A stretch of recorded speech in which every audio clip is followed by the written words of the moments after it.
right, I am back. It's been about 3 weeks, I think, since I've done a live show, but I am back at last, and I'm ready to go here. I was out for a walk around 4 o'clock-ish today, and was literally ready to do the show right then and there. I just couldn't wait to get going today, and I was making sure I'm nice and centered on this camera here. There we go, and ready to go. This is a big show tonight. This is a very important show. This is a fundraiser show for Kelsey Fitzsimmons. And we are ready for a very big show right now. Sherry D has already made the very first donation of the evening. So that has already been counted.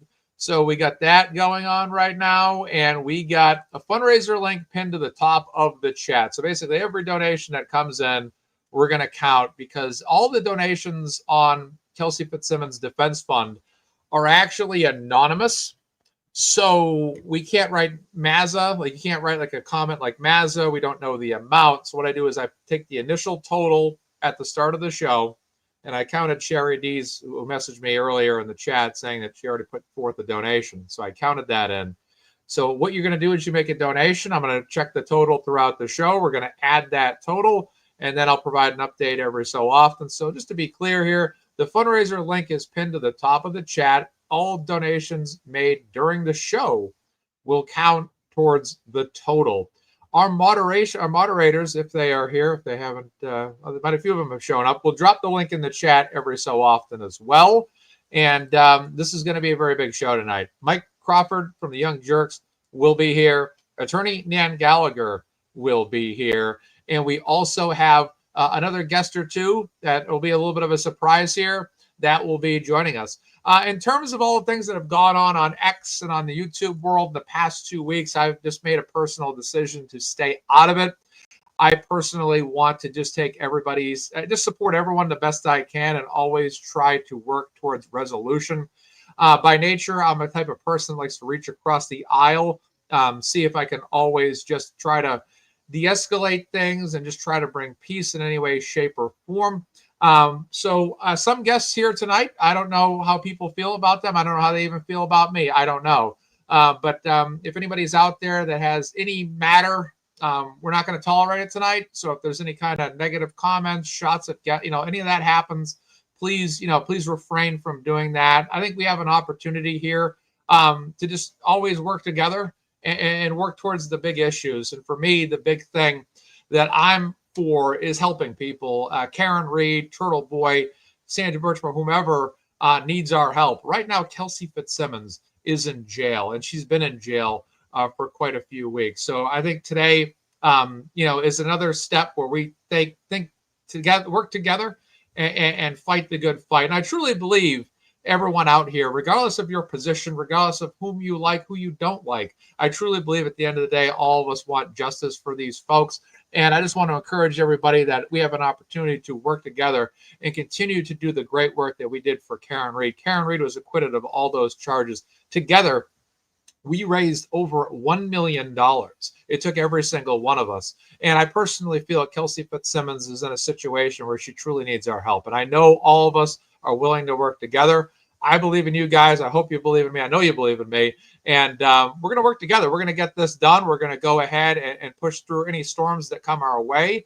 And we're going to continue to deliver people that need our help. And Kelsey Fitzsimmons, from my perspective, is one of those people that's, in my opinion, in a dire situation right now. And I truly believe all you great folks that have helped Turtle Boy, have helped Karen Reed, and continue to help them, are really going to do a fantastic job doing that. So I just want to say I love each and every single one of you people. I love you guys to death, and I appreciate everything you guys have all done. A lot of the folks that are watching this show right now watch a lot of shows. They've donated to a lot of fundraisers. These people, all of you, you have been incredible impact players, and I love you guys to death. I just want to get that out of the way because I haven't really spoken about anything. And I just wanted to kind of get my statement out there before I started the show today.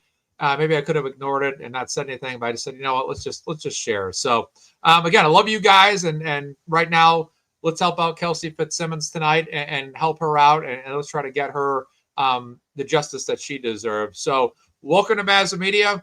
I am Mark. Ladies and gentlemen, I'd like to welcome to the show Attorney Nan Gallagher. Hello. How How are are you? you? It's I'm great to doing be here. well, thank you. I'm happy to have you back. I know when it comes to fundraisers, you're one of my go-tos. That's right. And I always love it. I tell you all the time, Mazza, you're one of the best out there and Thank you you. do such great work. And out of all the content creators, you are probably the closest to an inverted grifter, like myself. Okay. Excellent. And I like that term, the inverted grifter. And you're like, Yeah. instead of you getting paid, you've always been handing donations out, fundraisers, all that great stuff, doing awesome work out there, Nan. You've been Thank extremely you. helpful for Karen, Turtle Boy, and just all the other Mike Crawford, all the fundraisers you've participated in contributing or shows you've been on. You've been absolutely fantastic. All right. Thank you. We got from all the way over the pond. He is Broken Baker joining us tonight. He is with us, and Mike Crawford's not here yet, so I'm just going to send a quick link back over to Mike just to make sure he has the right link because I want to make sure I didn't give him the wrong link. So we got Kelsey Fitzsimmons.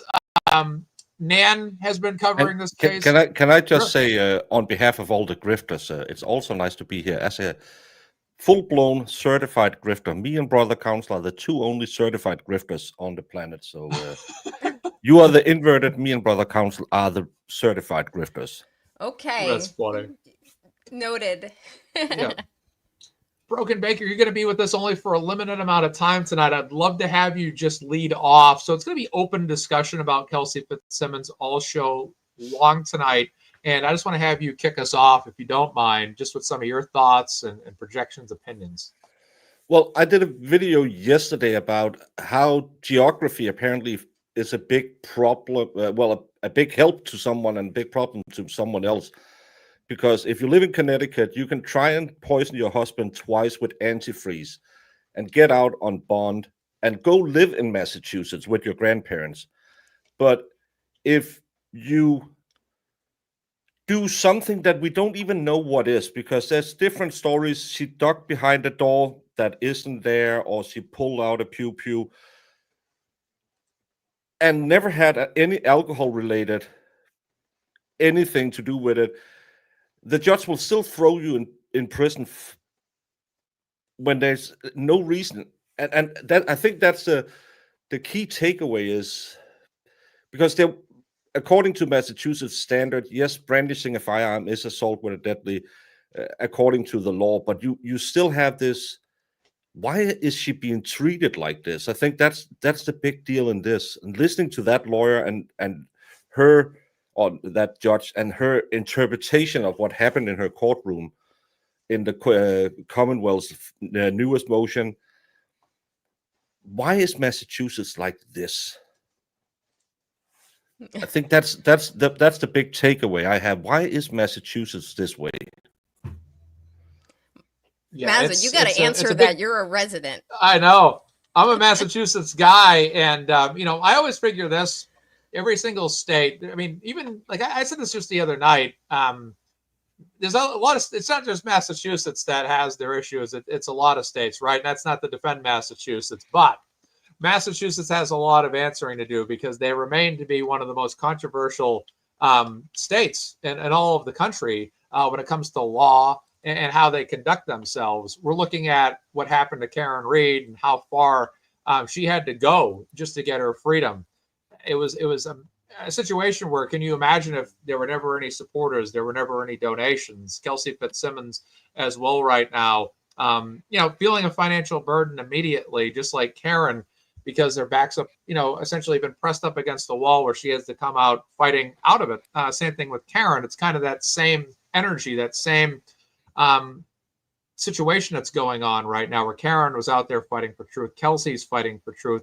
And in the state of Massachusetts, what's most discouraging, it appears that any time the powers that be, whether that be police departments, district attorneys' offices, even the governor's office, or even in some cases a mayor's office, if it's a Boston matter, it seems to be that the powers that be don't want to deal or tend to any situation or circumstance beyond face value level, which is, well, Attorney Maura Healey made a statement today about what happened at the Massachusetts State Police training facility after Enrique Delgado Garcia died, right? And it's always very simplistic a lot of times from our politicians. It's like no one really wants to open up the doors and start to say, what is going on here? What is going on there? You know, who killed Sandra Birchmore? Why is Kelsey Fitzsimmons suddenly a police officer suddenly finding herself essentially outcast by the police department? And let's be clear, this is a situation that's always been a concern in multiple states. I think that Massachusetts, to point the finger at them directly, is that I think there needs to be more that's done.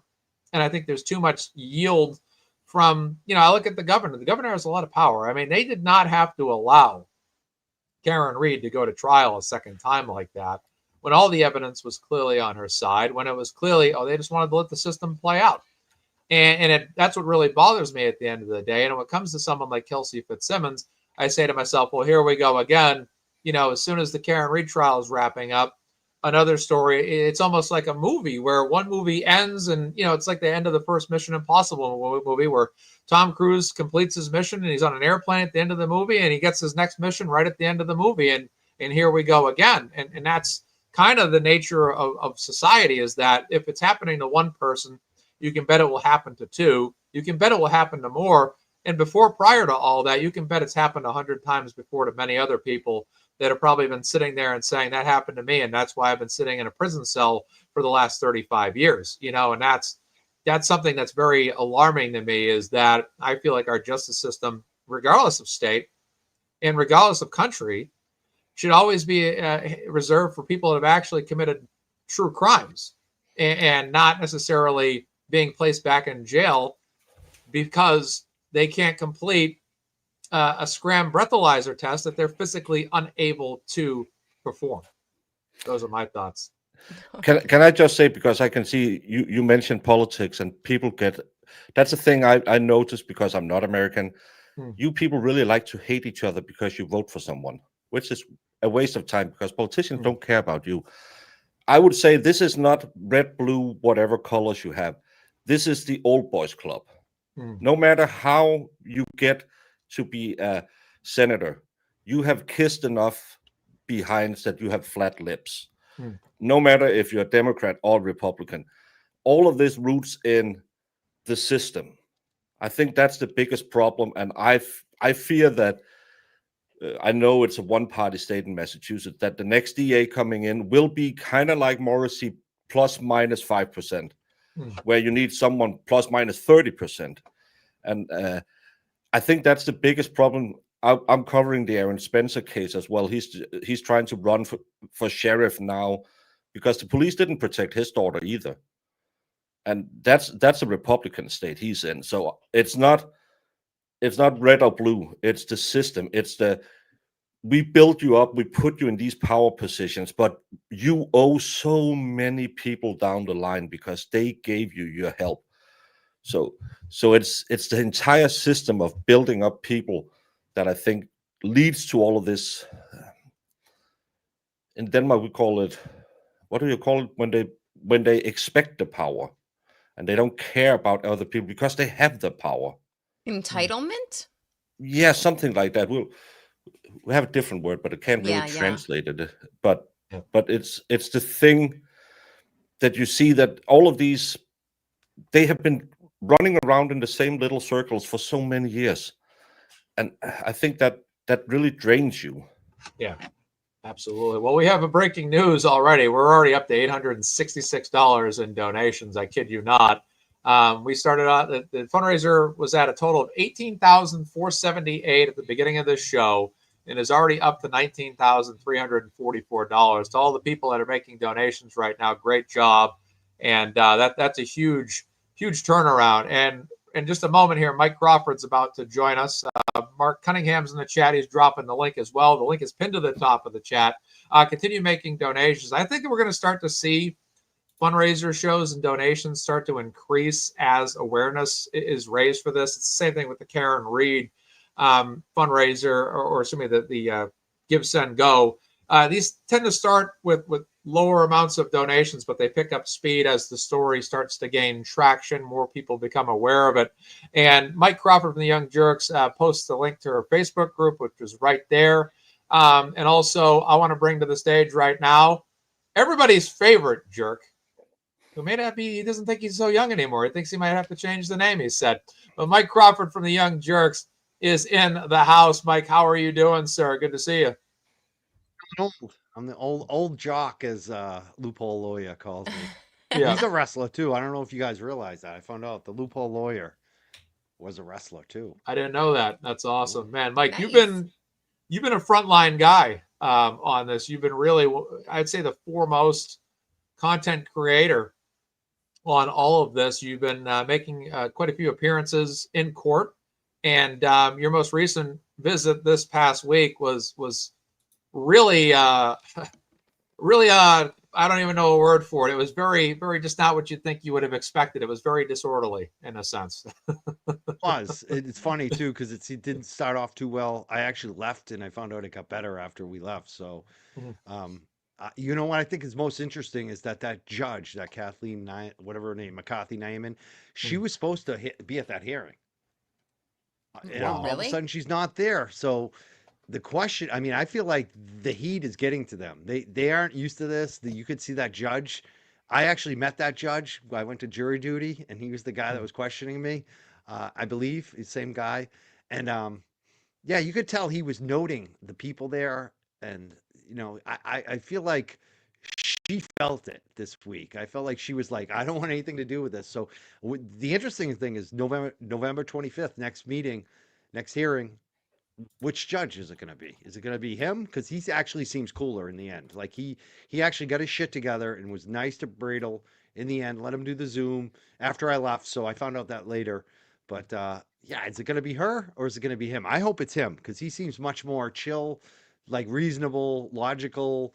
I think he's already questioning the case. Like he's like, let's move this along. This seems simple. Let's do this today. You know, like.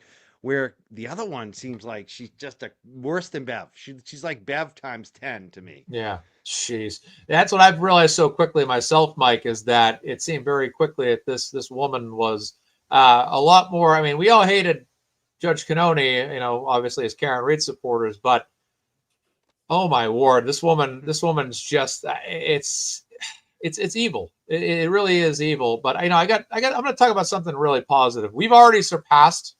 So the last time we did a triple fundraiser on this show, we raised $895 for Kelsey Fitzsimmons. We've already beat that already by $96. We're already at $991 as we speak. 18 minutes on the air. Good for you.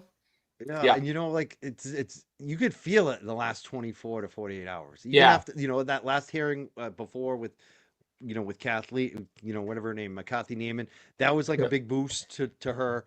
But just the last 24 hours, like that, they had that Facebook group. It's blown up. It's gone from nothing to basically like 1,700 people in like 2 days. So that's awesome. It's amazing to see all the fundraisers, all the people posting, and a lot of people getting involved. A lot of the shows, like you guys. I just thankful for everybody that's helping the family. I know they really appreciate it. So it's amazing to see on Twitter, YouTubers, everybody. That's awesome, Mike. Can Mike, I just? Yeah, go ahead, Brokenback. If you, this is amazing that people are doing that. But if you need your blood pressure, because this is very kumbaya and we are lovely, and if you need your blood pressure just to spike a bit, go check Cellbright's official YouTube. It's a good. I just thing. did a show earlier. I did a show on it. Did you see at the end? Did you see the last part? So basically, Baker, I mean, it's hilarious. The whole time they're talking about conspiracy theories and mean tweets, and the tweets weren't mean. Like, I was like, that's a mean tweet. Are you shitting me? That's not mean. And then at the end, they use Karen Reed. They're like, oh well, Karen, like that should have been the whole video. They should have just done a 2-minute video and said, Karen Reed trusts us. Because that's the truth. Like, Karen Reed has more credibility than Celebrate. They should hire her. I was laughing my ass off, dude. I could not believe those videos. I'm glad you brought it up. I saw like the first half and tried to get to bed and get a little sleep before this show. The amazing stupidity that a publicly traded company made those two videos. I'm just, congratulations, $1,000 already. Yep. This is, and I said this on my stream earlier today. This is what this. I hate to call it a movement. It sounds a little like we're gonna drink Kool-Aid in a bit. Don't do that. But this is what we do when we don't fight. Yeah. Yes.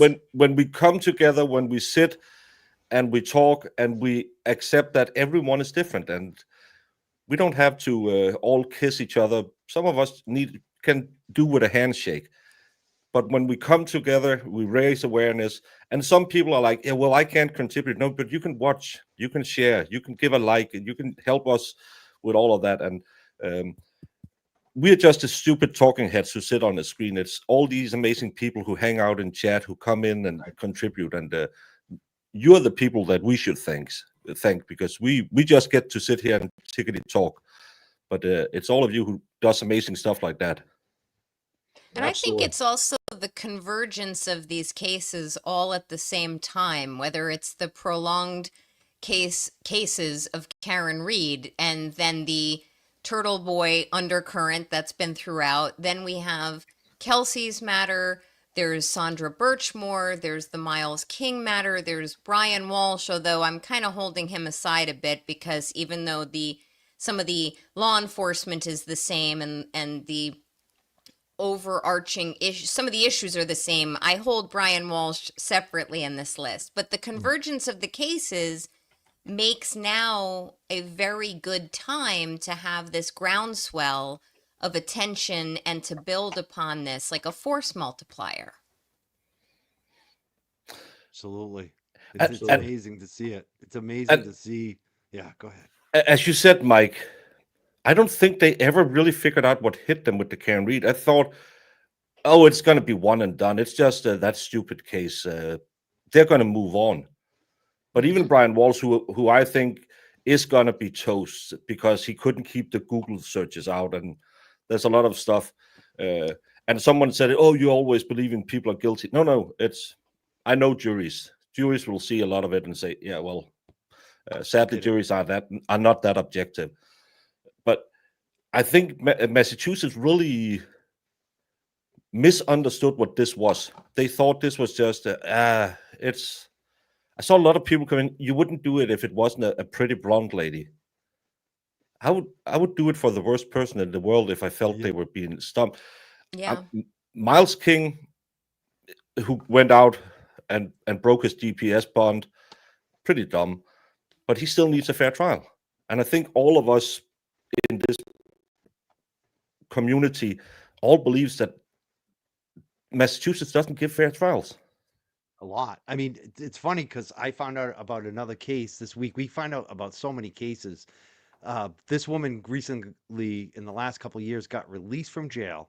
Her name was Frances Choi, an Asian woman, 17 years in jail, a young woman, went to Brockton High School. The guy who did it was a relative. He was the chief witness against Frances Choi.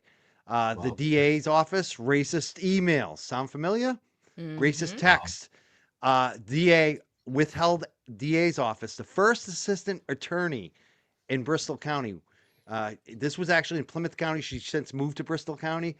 Withheld evidence. Sound familiar? And this assistant first DA in Bristol County just lost her gig for 2 years. The BBO suspended her. This goes on a lot. This is not like a one-off, and it doesn't matter. Like, I don't think Frances Choi is a beautiful woman. I'm begging her to come on the show. I'm hitting up her attorneys right now. It's a new case I found out from Shannon McMahon. Shannon McMahon, a former prosecutor who's a defense attorney, came on Grace Curley the other day with me, and we discussed this. This happens a lot, and what I love about it is that you're starting to see law enforcement, ex-law enforcement, ex-prosecutors, attorneys, people in the system, as well as journalists, media people, the average citizen. We're all like working together, and we see what's going on, and I just love to see it. I feel like people that are unjustly accused now in Massachusetts have an avenue. They know they can reach out to some of these shows, and we'll give them a fair shake, and if there's anything to it, we'll take a look at it. One of us will eventually. And that's what's happening. I'm excited about it. I am. Yeah. I'm excited. 100%, Mike. Now, you had shared with me earlier this week that Gator Boy, gator-boy-news.com, is selling Kelsey t-shirt link, t-shirts. And so how much of this is going to Kelsey? All of it. I'm not sure if he said 100% of the proceeds or like even all of it. I think all of it. But whatever it is, he's not making any money off of it. I know that. He's the #1 family advocate. He's one of the moderators on the new Facebook group. He's phenomenal. He does great Yeah. reporting. We love Gator Boy. People, the family. That's how I reached out to Gator Boy. I met the family. The first thing they said, Mike, you need to talk to Gator Boy. He's our guy. So, yeah. Gator Boy. If you want they're nice shirts, and they're on the Facebook group too. So check out that Facebook group. It's the official group. The official group is a family-run, defense attorney-run Facebook group. Perfect. So they got 4 different shirts here: purple, blue, dark pink, light pink, and looks like there's a sweater as well. Perfect. Yeah, a hoodie, sweatshirts. Yeah, they got everything. Can you pull it up so we can see what the emblem is? Yes. Oh, sure. Let me click on one of them here. Yeah, good call on that. Let me know if this is coming through. I'm on the other page. Yeah, butterfly here. I can zoom in like this. Let's see. That's a pretty one. It's kind of like the drawing that someone shared that they had gotten from prison from her. Yes. Yep. And the purple is the color the family's chosen too, so it's a nice color you can wear. Yeah, that's awesome. Yep, fantastic. So am I supposed to speak up? The last show they were telling me I was too loud. I could never get it right. You are a little low on my end. Yeah, just slightly, Mike. Maybe I just need to get closer. This microphone is not. I don't know. Sorry. I'm gonna edit your mic settings. I got you. Money making Mike needs a new money mic. I do. I got this wicked nice mic, but it comes with you have to plug it in the board, and the board I've had issues with, so I just got sick of it. I have the same problem. I have the same exact problem. When you plug it into the board, you have problems. So. Yep. I have an Elgato USB plug and play, and I feel it works. What is the name of it? 65% of the time, because that's what I want. I want a good USB. This is a USB, and I don't think it's a good one. So what is it? Elgato makes pretty decent products. It's the same that makes Stream Decks, and I have some lights from them and stuff like that. So I'll check it out. Hopefully, I'm loud enough now. Yeah, you were a little louder earlier when you got heated. Yeah. Yeah. I think everyone sounds the same to me. Good. To all the people in the chat, everyone can't please you, right? Some people are going to be loud, some people are going to be quiet, right? But thanks all for showing up, and keep showing up. Yeah, absolutely, Nan. That's exactly what it's all about. I think Mike made a great point too. To that point, Nan, about keeping the show up, is that Mike said, we kind of have established a network of individuals that is not limited, obviously, to content creators. It has expanded to every single person, essentially, that's supported Karen Read, Sandra Birchmore, and the whole 9 just en route.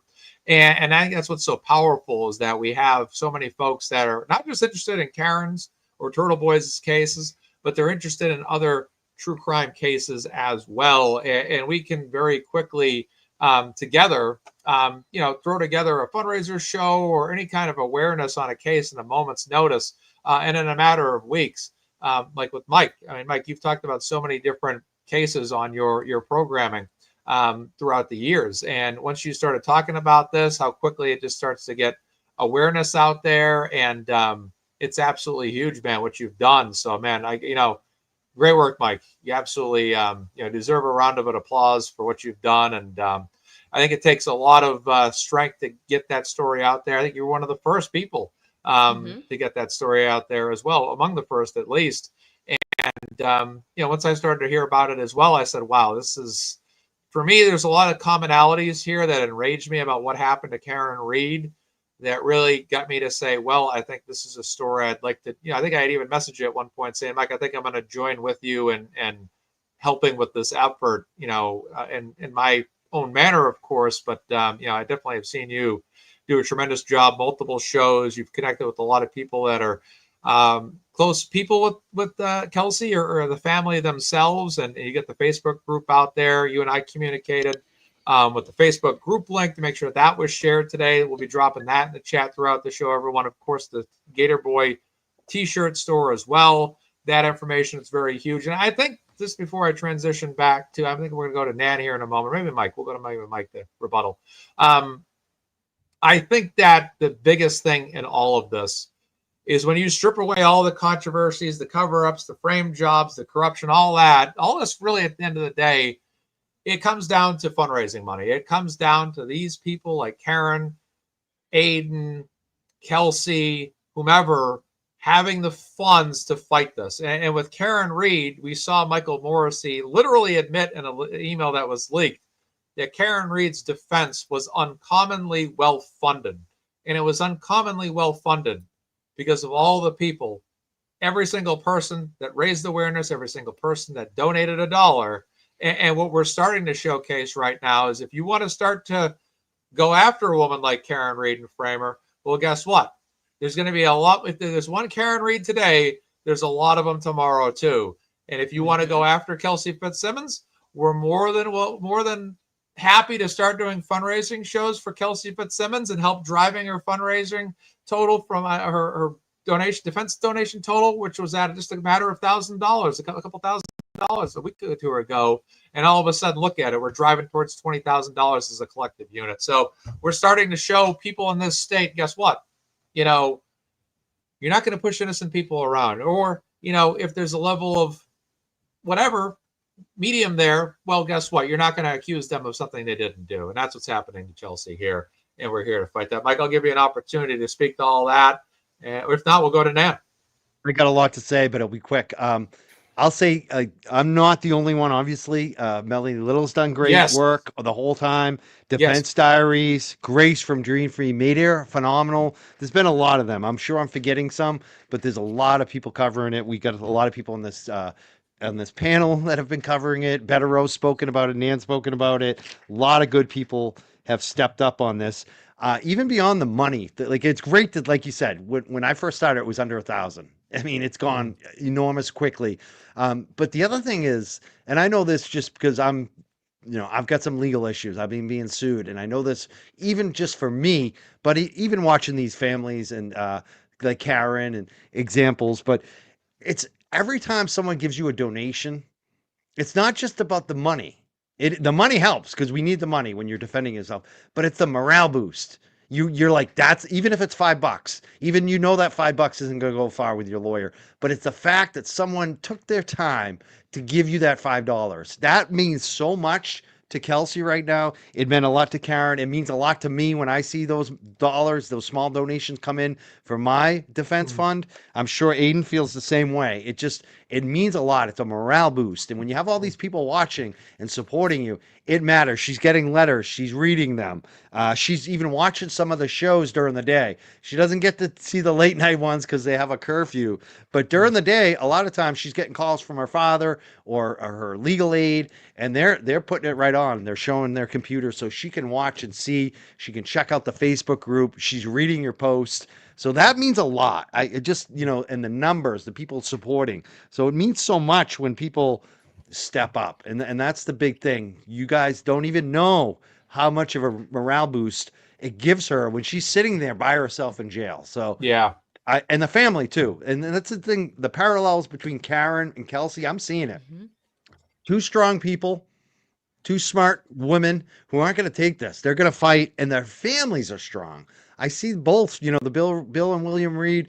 You saw them. They didn't waver once. And I'm seeing the same thing from Kelsey's family, her mom and her dad and the stepdad, and all these other relatives too. Like, even before the audience came in to support her, that courtroom was pretty full with friends and family, not from YouTube world and all that. Having the YouTube supporters come in is a big boost, but she's also got a great family friend support, just like Karen did. When we went to that fundraiser, I know you were there, Mazza, I realized how much friends and family support Karen really has. I mean, that was like 10, 15 tables of people I'd never met before, and they weren't Young Jerks, Turtle Boy, MazzaMedia. They weren't there because of that. They were there because they knew Karen. They grew up with her. They went to school with her. They worked with her. Their family there. So that's what I love to see too. And it's a boost to these families because a lot of times they're coming out on, they're worried. Like, if I support my cousin or if I support my daughter, am I going to have ramifications? And when everyone in the community says, hey, this is the right cause, it makes a difference. So I'm so thankful. Mm-hmm. I'll let Nan go. Yeah. No, I agree wholeheartedly. And I feel like one of the reasons among many that the amount of people gathered outside of the Norfolk County Courthouse in Dedham in mid-June for the verdict and celebrated wasn't just celebrating for Karen and celebrating for the right result. The people who were there were celebrating the fact that they all believed in something and fought back. They fought the institution, they fought back the false narrative and the machine, so to speak. So I was there. I was very happy and honored that I could have aligned my schedule to be there. And what I felt in the air was this feeling of camaraderie that if enough people group together and stand up against a corrupt government or law enforcement agency or judges, whomever, you name the quote enemy, they feel that, you know, they're empowered, that their voice matters, that fear subsides a little bit, like Mike was just talking about, because some people say, oh, I don't know, do I want to step up on this? I don't want the attention to be focused on me and then something bad happen to me. I don't want to get in the crosshairs of law enforcement. So the more people that become educated about cases like Kelsey's, and I found out about her matter through listening to the Young Jerks. That was my first introduction to her matter. And then I kind of have sampled around the different content creators to see if I can get a little bit of this and a little bit of that. I'm like just a consumer. So I consume the information. Then I read all of the documents that come out. I watch the hearings as they're aired. And I usually do that on the Young Jerks as well, just because there's no commentary, which helps me. But as I absorb that information and I see there's other like-minded people who believe in her cause, believe in the injustice, and want to lend their support, I'm all in for that. And in addition to that, there's been many people who've been commenting, I've seen in the Facebook group and on X, they've said things like, hey, Nan, like, what can I do? If I can't donate, what can I do? And I don't have I'm not a stakeholder in any of this. Like, I don't run the Facebook group. I'm not a content creator. I'm just one of all of you. And I look at this and say, well, I know some content creators say you can write letters to Kelsey and she reads and receives them and they're always appreciated. I know I would like that if I were in her shoes. There's also, if you're in the geographic community, going to the court hearings, standing out for her, buying merchandise, if that's something that appeals to you, because if you buy it and wear it, then people might ask you about it. And I always default to, if you can't donate, just tell 2 people, and hopefully those 2 people tell 2 people, and it kind of grows, you know, almost like a pyramid scheme. You just want to get the word out. Or say to someone, hey, you got to watch MazzaMedia or Broken Baker or the Young Jerks or any other content creator who's covering these important issues. So I feel like if everyone groups together, stays up to date and educated, and stands as a unified force, it can only make all the positive difference for Kelsey. And the thing is, 100%. you get, as you said, you go around and sample, and there's a lot of stuff to sample because we're very different in the way we cover it. But again, if you go to Melanie or you go to Mike or you go to, well, Aiden can't cover this because of his lawyer being a part of it, but Defense Diaries, you'll get some good takes on all of it. And what I really like is all of the people I just mentioned are very close to facts, so they'll read the documents. It's not just hey, did you know in Massachusetts a lady is in prison, isn't? She got shot right in the chest, Why? Well, we don't know. And I really like that. Wants a truck rally. That's actually really frighteningly accurate. That was Baker. awesome. Yeah, but that's why I think a lot of people don't like to be called true crimers, because they have kind of a little bit of that. Can we find that salacious little? Yeah, that's why I when I hear true crime, I don't like it for myself. I'm just like, I'm more of a justice channel, I guess, or more like helping expose corruption, helping victims get it. You know, so it's funny. I don't really like true crime for myself either, but a lot of people will call us that. Yeah, you know, another one.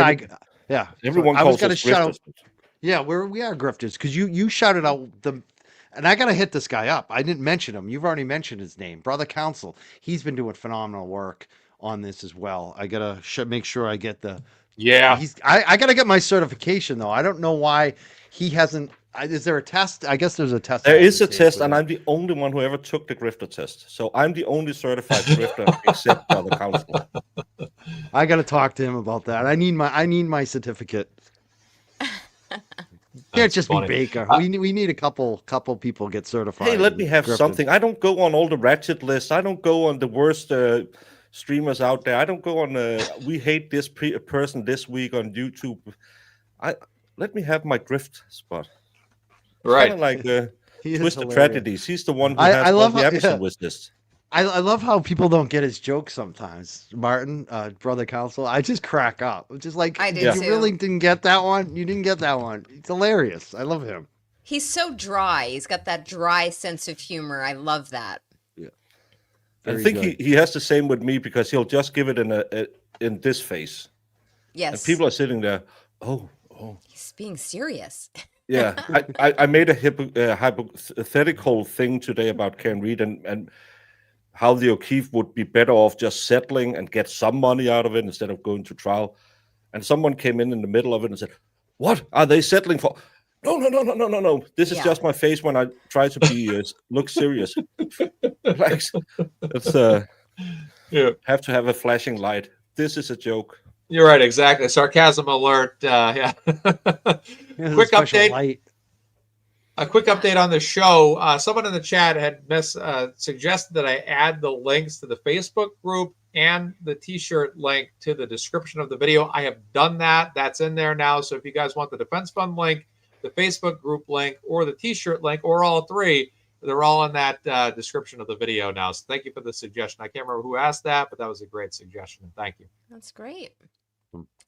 Awesome, One of the awesome. reasons why I think it's important to observe and watch different content creators on subjects like Kelsey's is because we all her matter is so current, right? So now every content creator adds something different. You know, you have those who just read the pleadings. You have those who can give legal insights. Like there's some lawyers out there who can give their legal insights based on what they see in their practice. Then you have people who, like Brother Counsel, who does both of those things, but also he loves to do legal research. So he's digging in and finding the cases that support or refute some of the arguments being made. But then you have content creators who are getting outraged, who are saying this doesn't make any sense, who are looking at what happened in that hearing. I keep forgetting that hyphenated judge's name, but with McCarthy Naaman. Yeah, McCarthy Naaman. Naaman, which was just so far afoul of what should have normally happened under normal circumstances on normal planets. But people, even like yourselves, who are not attorneys, going, is this even possible that a judge would approach that issue that way? I love the sampling and variety that you all bring to the table with your own perspectives. It makes for a well-rounded education for someone like me, and I'm sure people in your chat, on this very significant matter.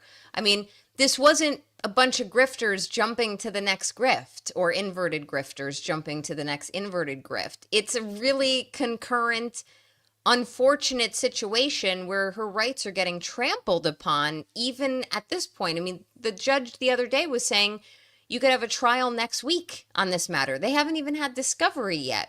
You had the issue with McCarthy Naaman, I don't know, was it 2 weeks ago, with the issue concerning the scram testing. And that should have never went down that way. And suddenly when you have Tim Bradel asking for an accommodation in light of her very, very serious health conditions stemming thereafter her being shot, he was asking for an accommodation, did so promptly, asked very respectfully, and the judge was on him from the get-go.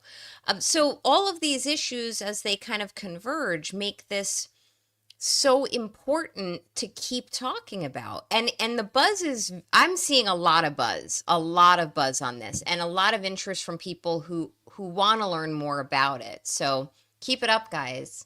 Yeah, absolutely. Well, we appreciate having attorneys. Many attorneys are covering this. Union, of course, among them, and it's important because we need.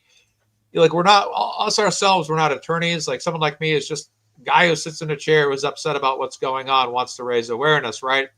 But we have people like yourself, Mark Betterow, et cetera, that are helping out and making sure that awareness is raised, but also that we are effectively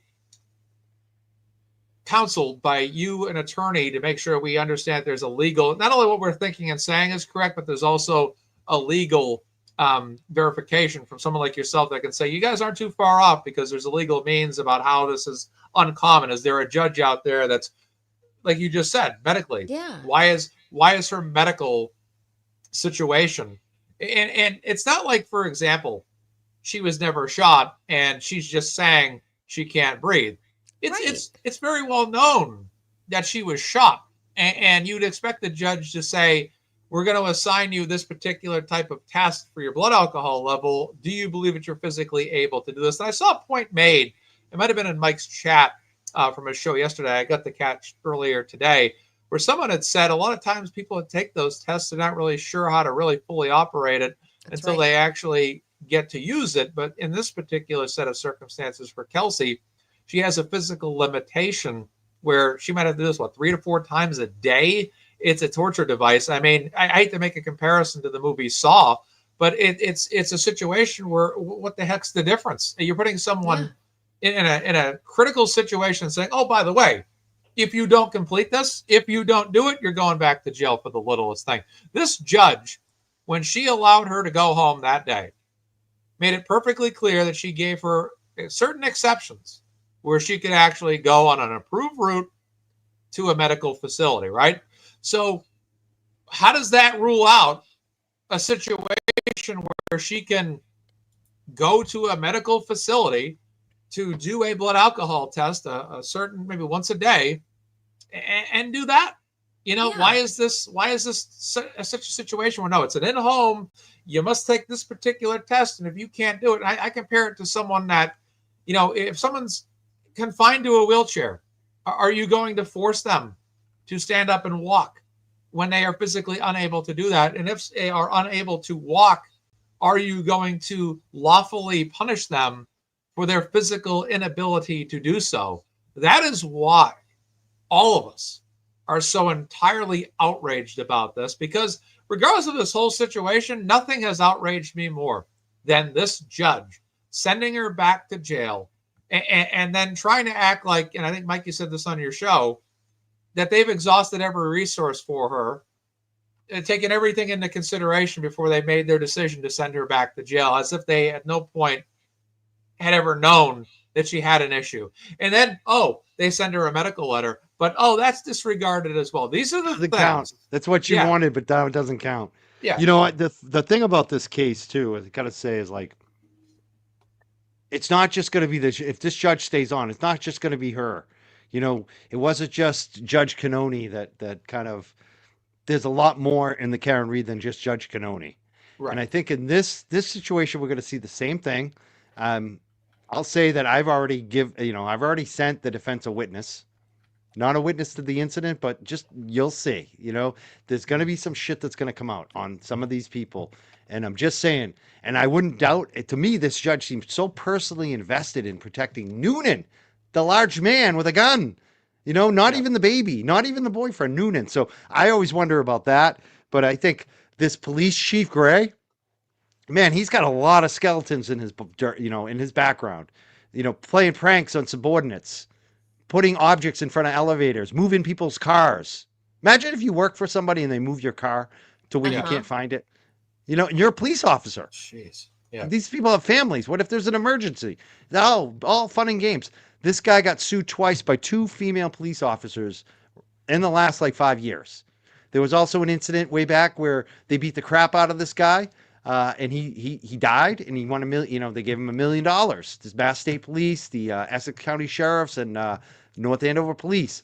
There's a lot of shit that's going to come out, I believe, in this. And I'll say this too, is I think, I don't know if there's recordings of what actually went down that day in terms of what happened in that room, but I'm pretty sure there's cameras in that house. And I know for a fact that the father is a security expert, and that's what he did for a living. He was like a guy that would install cameras for jewelry, you know, all kinds of places, Walmart. Like, he is like a security camera guy, electronics expert. So, geez, I wonder if the police officers, all their stories going to match up when the videos drop. Are the videos going to disappear? Are we actually going to get to see the videos? There's going to be a lot that comes into play in this case. And I think that it's going to be like jaw dropping. It's going to be like Karen Reed. I just feel it. Just from everything I know. That's let someone else speak, but I really feel like that's coming.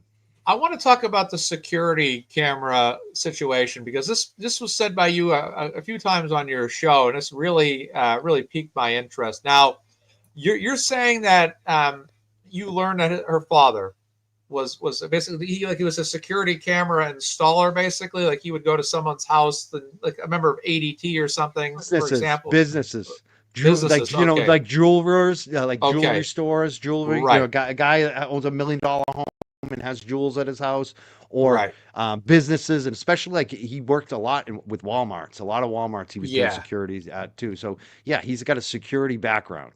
Right. So why wouldn't he, like you said, to your point, why wouldn't he have the ability to have security in his home? Now, do you have any kind of information, or is this just all 100% speculation on that he would have? Like, you're just saying, I believe he'd have camera. Not questioning it, but you believe he'd have cameras. I know there were cameras.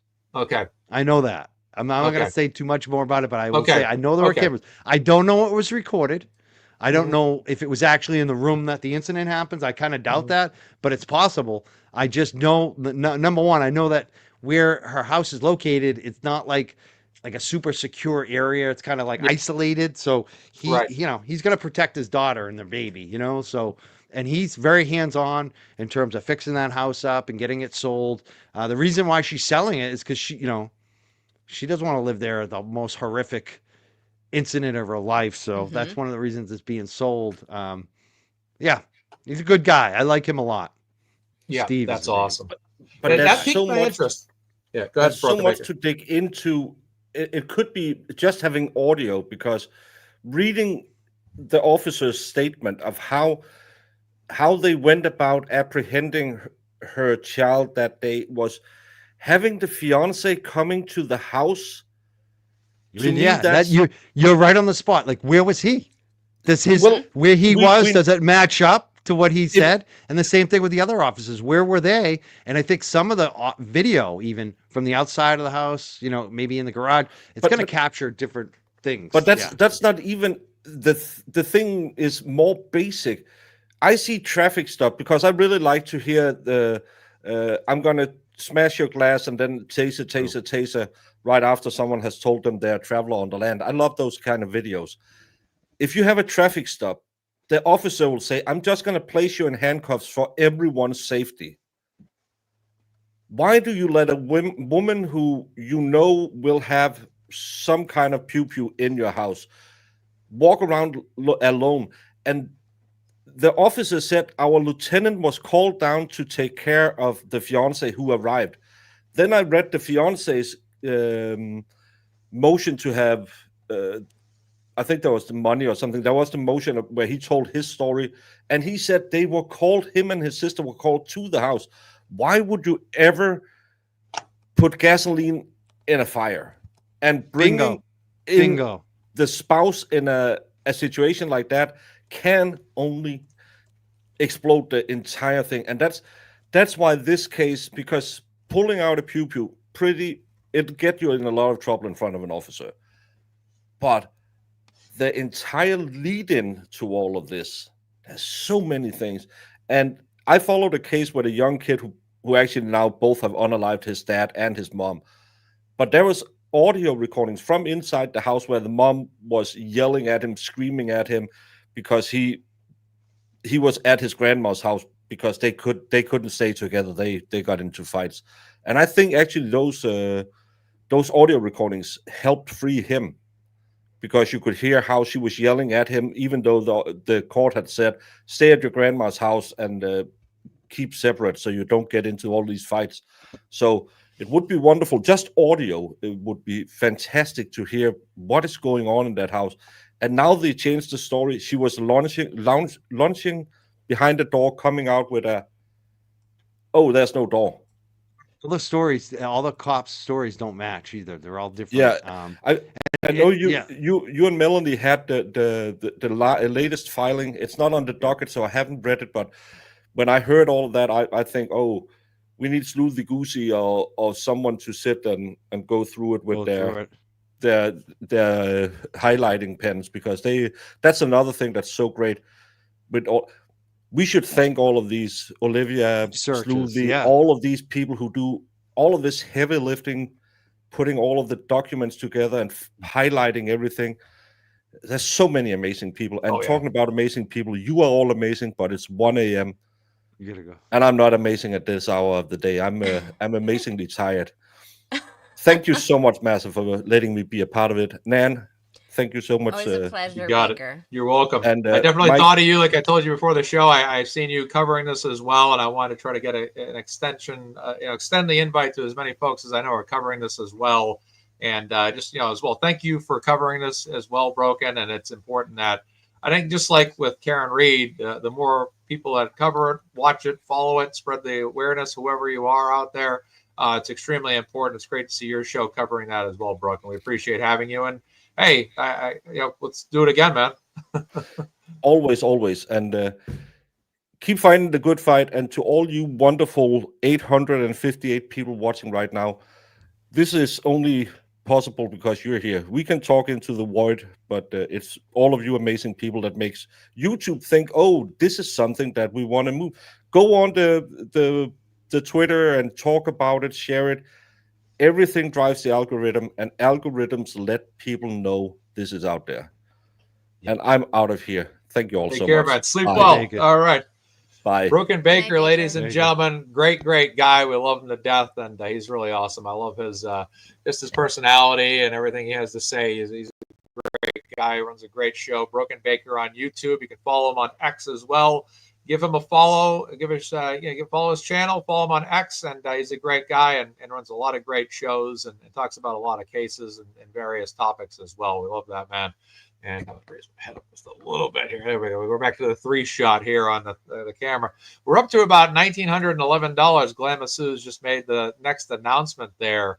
I'm going to do a calculation here, but yes, this is just like I said, getting back to Mike for a second. The camera, the camera concept really intrigued me when you were bringing that up the other day, and I wonder if that's to Kelsey's level of confidence when she spoke to the media that she said the truth is going to come out. That was so reminiscent for me when Karen was.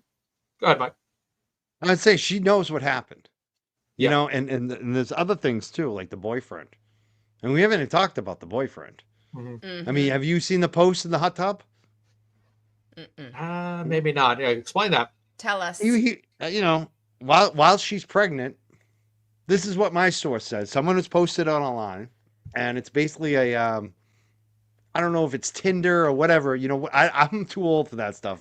That stuff wasn't really around when I was in the dating scene. But those, social dating profiles? He had one, apparently, allegedly, while she was pregnant.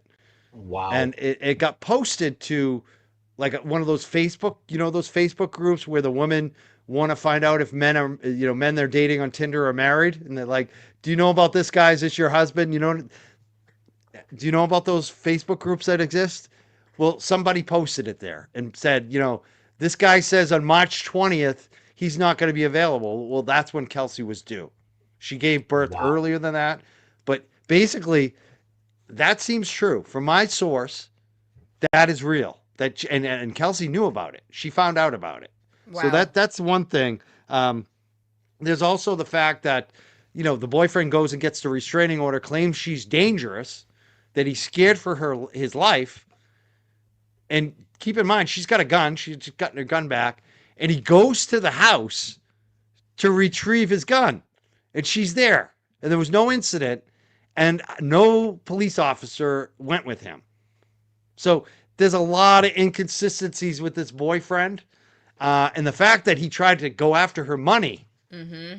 And she's not behind on child support. Like, you know what I mean? Like, I do not trust this boyfriend. I don't know him. I don't want to make all the judgments yet. You never know. We don't know all the facts.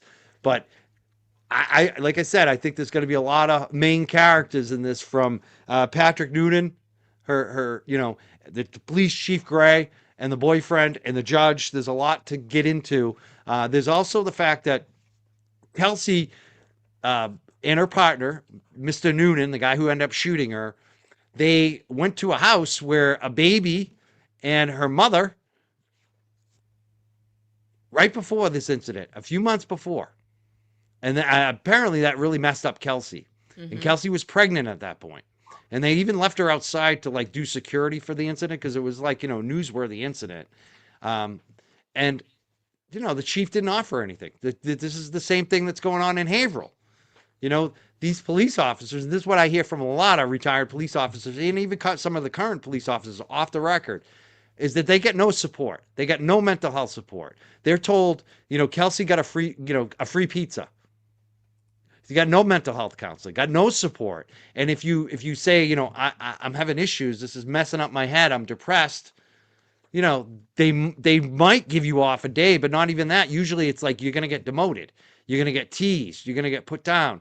There's no real support, mental health, for these officers. And it's a high stress job, and it's mental. They're coming to scenes where bodies are on the ground. There are people, children, car accidents. Like, I know some of my friends who are police officers, town police officers, and they say like the auto accidents, the two scenes they hate to go to, the two scenes, auto accidents where people are dead, and domestic violence incidents. It's just the worst, because it's little kids, children, all kinds of stuff happens like that. And the trauma, and there's only one thing you can do. It's like shut yourself off. That's what cops do a lot of times. They stop their emotion. They're no longer living. They're just walking dead. They have no more emotion because they had to cut it off. They don't know how to deal with it. And that's not good. It's just not good. And I think that this police chief deserves a lot of heat. The fact that two women sued him, that, he didn't have body cams. He doesn't want to talk about body cams. He got funding for body cams. I can keep going. There's so much here. That's why I'm into this. That's why we're covering this. There's a lot of smoke and fire, Mm-hmm. Absolutely. And we don't Nan, even know have you yet. had a chance to read the question on the screen for an answer on that? Yes. Perfect. Yeah, so that's a great question. Excuse me. And thanks for taking it down, because I need to get taller to be above it. Yeah, I keep raising my head space. Yeah. That was a thick chat. It looks Yeah. so there. So There we to, go. Sc- Yeah. Up my to chair. Scorpion, that's a great question. So Scorpion was asking, like, how legally can the boyfriend take custody of the baby, because, they're not married, and has paternity been established? So let me preface this by saying that I'm not a matrimonial or a family attorney, but my understanding is that, at least in the states in which I'm licensed to practice, once the individual is listed on the birth certificate as the father, which is a legal document that gets filed with every state, we all have one, then that really crosses the top threshold that's needed to establish who's going to, or at least has a stake in the custody of a child, if there's ever a dispute that arises like this, where she's now in custody and awaiting a trial, which I'm hoping changes. We can talk about that.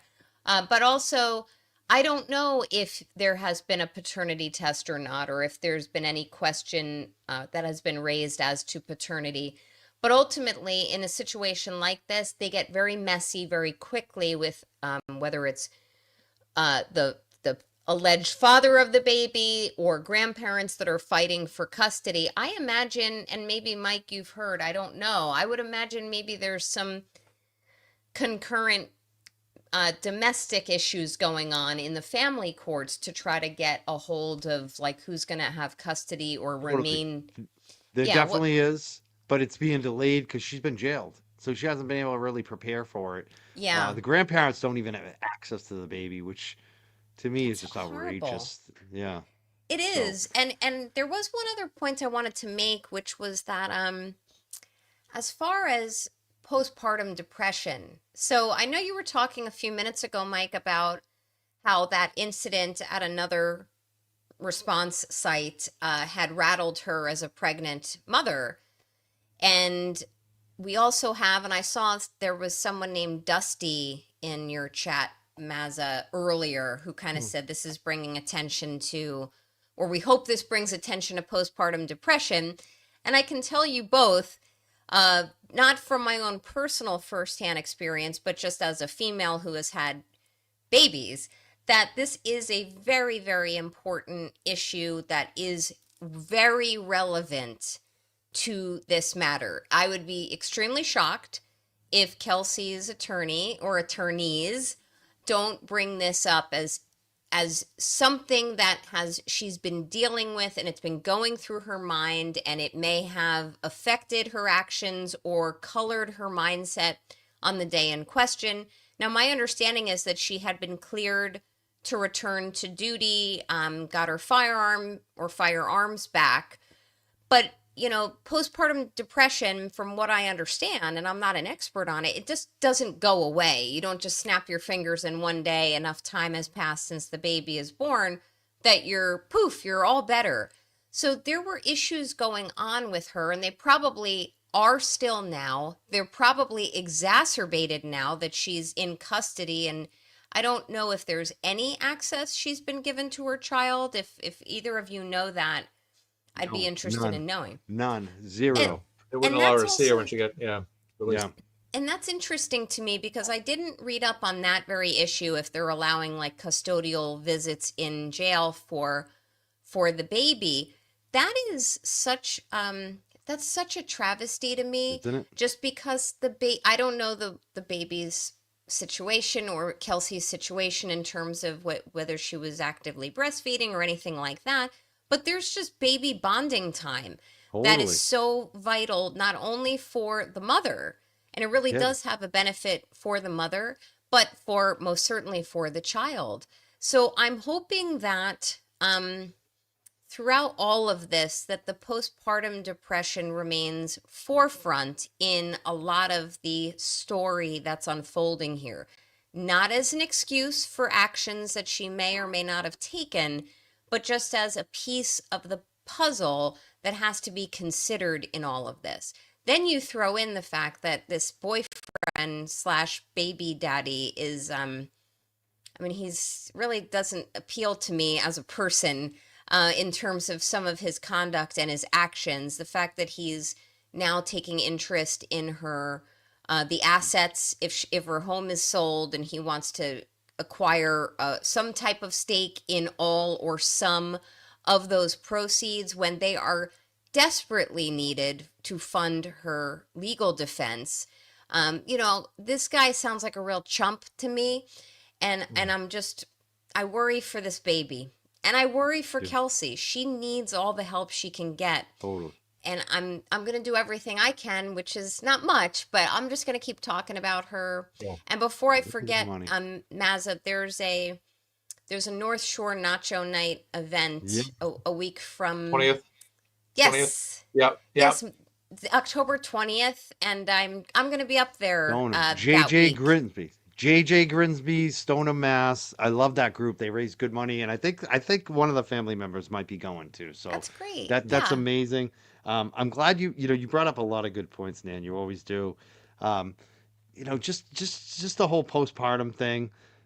It comes up. This has been coming up in other cases too. So it's definitely something that a lot of women have an interest in. And I gotta give Grace Curley a shout out on this, because one of the reasons you talked about, Mazza, why I was so early on this, I think we talked about it the day it happened or the day after it happened on the Grace Curley show. And then every time I went back, Grace was pregnant at the time. So Grace kept saying, Mike, what's going on with Kelsey Fitzsimmons? She wanted to hear about it. So Grace Curley was really the one that kept me on the Kelsey Fitzsimmons thing. And I got to say, like Martha Coakley, you mentioned lawyers. It's not just Tim Bradle. Martha Coakley, the retired AG, the Attorney General of Massachusetts, the former DA, the former, primary winner for governor, Democratic primary winner for governor. She didn't win that race, but she was the primary winner. She was also a primary winner for U.S. Senate. She's well known in the state, like a well-known politician that's been around for decades. She joined this case. Like, she didn't Yes. just join this case for no reason. Women are stepping up because they're seeing. Again, this reminds us of Karen Reed too. The Good Old Boys Network against what's different about Kelsey compared to the rest of these cops and her boyfriend, who's a firefighter, who knows all these cops in the same town. She's not one of the guys. She is not one of the guys. It's just pretty obvious. There's a lot that's not right about this. I Right. completely agree. And by the way, this question here, Mazza, what training did these officers have knowing they were entering?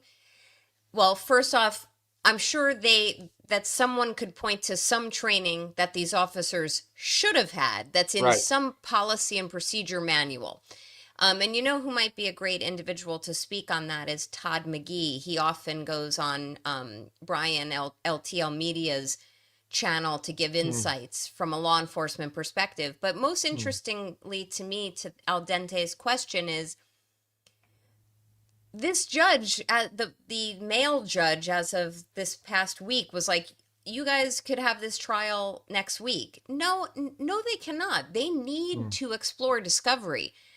Bradel's going to, and et al., they're all going to want to look into the policies and procedures that should have been employed when going into that home, whether it was how to enter, how to deal with a new mother, how to deal with a mother in postpartum depression and one who has just been cleared to return to duty, how to deal with securing firearms, how to deal with all the different scenarios. That discovery takes time.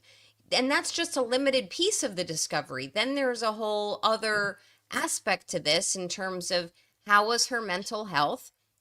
They're going to want to take depositions of individuals who can attest to her current state at that time of mental health. The officers, their training, whether they had any disciplinary actions previously, did they get any substandard scores in how they were trained to enter residences or to handle different crime scenes and response time. So it boggles my mind that we're in a position now where you've got one judge saying, let's push this case quickly. I don't think Kelsey has waived her right to a speedy trial yet. She's got 180 days from the date of her arrest to invoke her constitutional right to a speedy trial. So there's some time to do that. I also did want to take one opportunity to respond to a question, or it was a few questions that were in the chat. People are asking how long will it take, or does the SJC have to respond to the pending appeal? It's 130 days from the date of the argument or the dates the last paper was filed if there is no argument. So there's going to be time. There's still time for the SJC to rule on that. I didn't do the math. But when it comes to the 130-day mark, because this is, I believe it's only going to be handled by one justice, the decision, that will probably be expedited, and it won't take as long as 130 days. It'll be But soon.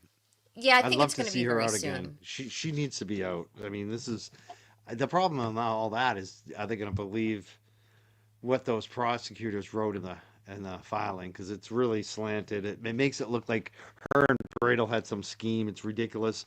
You mentioned something else earlier about the breastfeeding too, Nan. She was Yeah. breastfeeding when they came into the house. So the I had- cops, That's right. So she was Wow. breastfeeding the baby, and that's another stressor. Think about that. Yeah. You know, when a mother's breastfeeding and then you take the baby away, that's stressful too. It And is. it's like, and you mentioned like taking the baby away from the mom. Like, I was an education major. I only have a BA, but you know, one of the things I learned along the way with education, and the first 2 years are the most important. The first 6 months Mm-hmm. for a baby, or it like determines so much about where you go in for the rest of your life. Those first 6 months to a year, the first 2 years, it's the most important. So if a kid doesn't get the right support, it can really harm them long term. So Britt Happens is joining our program here. Thank you, Britt. Hey, hey, am I too loud or can you hear me okay? It's a little bit loud. Okay, A little loud. hang on, I'm gonna Yeah, a figure it little out. loud. That's all Britt good. Happens coming in hot. Coming That's in. it. Yeah, I have Yeah. not used this mic in a long time, so let's see. that's all right. Is that better? Britt Happens. Yes. Yeah, thank you for joining us, Britt. So Britt's with us, ladies and gentlemen. We've followed a lot of cases, talked about a lot of cases together, and she's down in Florida. So she's follows this case just as much as Karen Reed, Aiden's cases, and others. And definitely love to have her on the show for fundraisers such as this. And we're close to $2,000 already in just an hour and 15 minutes. That's amazing. I'm so Yep. glad to be back. I'm very happy to be supporting yet another person in Massachusetts who's clearly being bulldozed Yes. by a blatantly corrupt system. So thank you for having me. I appreciate it. You got it. You probably heard a little bit of what we've been discussing. Did you want to branch off of that, or did you want to start just another, thread of discussion regarding Kelsey Fitzsimmons and some of your thoughts? Well, I did while I was backstage. I overheard Mike referencing his human growth and development courses in college. So that really is a great point to make, because in any broken family, what people need to remember, and this goes for not just what's his name, Justin Alain, but Yeah. what anything that you do to your ex, if you're sharing parenthood of a child, you're also doing to that child. And it's very clear to me that the actions of this father are showing that I don't know if he hates Kelsey, but whatever his feelings for her are, he feels more strongly that way than he feels love for his child. Because Yes. not only is he keeping Kelsey and Kelsey's parents away from the baby, but he's keeping the baby away from his grandparents and from his mother. So I hope that at some point that gets remembered. Britt, you know what? That I know it. I know it. I've seen it so many times. Like, that is the truth. Like, so many times parents damage the kids because they're so upset at the other spouse. They can't get over it. And who suffers? The kid. It's terrible. It really, that's such a, you are so spot on that. Yeah. It's selfish. It's just selfish conduct on his part. This made me, excuse me, this made me think of something which you should all keep an eye out for. From a legal standpoint, I imagine that the prosecutor, when the time comes for trial, is going to want to keep out, from outside of this trial, as much about the relationship between Kelsey and Justin as possible. They're not going to want the jury to hear any of the backstory, or that he's, for example, in my opinion, selfish, or any of the noise. And it's relevant. It's relevant to understand why the police went into the residence that day. It's relevant to go to her state of mind and how she was mothering the child. Like, all of these things are relevant. But you just keep an eye out. That prosecutor's not going to want to add any flavor about that into the jury's mind. I imagine you can anticipate seeing lots of in limine motions when the time comes on that very issue. You may be right. I don't recall in any of the police reports seeing anything about there being some kind of Department of Children and Families service member, any kind of social worker being present. And if you're coming to not just serve a restraining order and remove someone's firearms, but also to remove a child from a home, that usually in most states and in most situations is not just done by the police, unless it is in an emergency situation, like if a family calls 911 and the police come to the home and they're not able to equip themselves last minute with a social worker, right? So if they planned this out, they on their own went to Kelsey Fitzsimmons' house, why did they not take the time to make sure that these transfers were done as smoothly as possible in the right way, up to the code of conduct for all this. Usually that's done with one of these social workers. I completely agree with that. And I feel like even the addition of you onto this panel this evening is just showing me more and more how, no offense, guys, but a female perspective on this case is key. Like, I know, and I'm sure Bradel knows this, they're going to want female jurors. They are going to want female jurors, probably in similar age bracket as Kelsey, maybe a little bit older, but certainly Someone pregnant. not. Yep, I think that would help. someone It's like, pregnant. I think it would help with even the male jurors. If there's one woman Mhm. pregnant on the juror, like it might kind of, Yeah, it's kind of like Yep. it deactivates, or that's not the right word, it de-escalates things on the jury. And I definitely feel like there's so many important female issues here, which is another reason why the content creators should stay focused as they are on this, because it's my understanding that a lot of your audiences are female. You know, I think a lot, and I know you guys kind of lend yourselves more towards justice for people who are being wronged, as opposed to the true crime genre, which I totally respect. But the true crime genre is composed mostly of females. I fit that mold, so I'm one of those. But I definitely see an undercurrent here of so many different female issues, whether it's the postpartum depression, the new motherhood, the breastfeeding.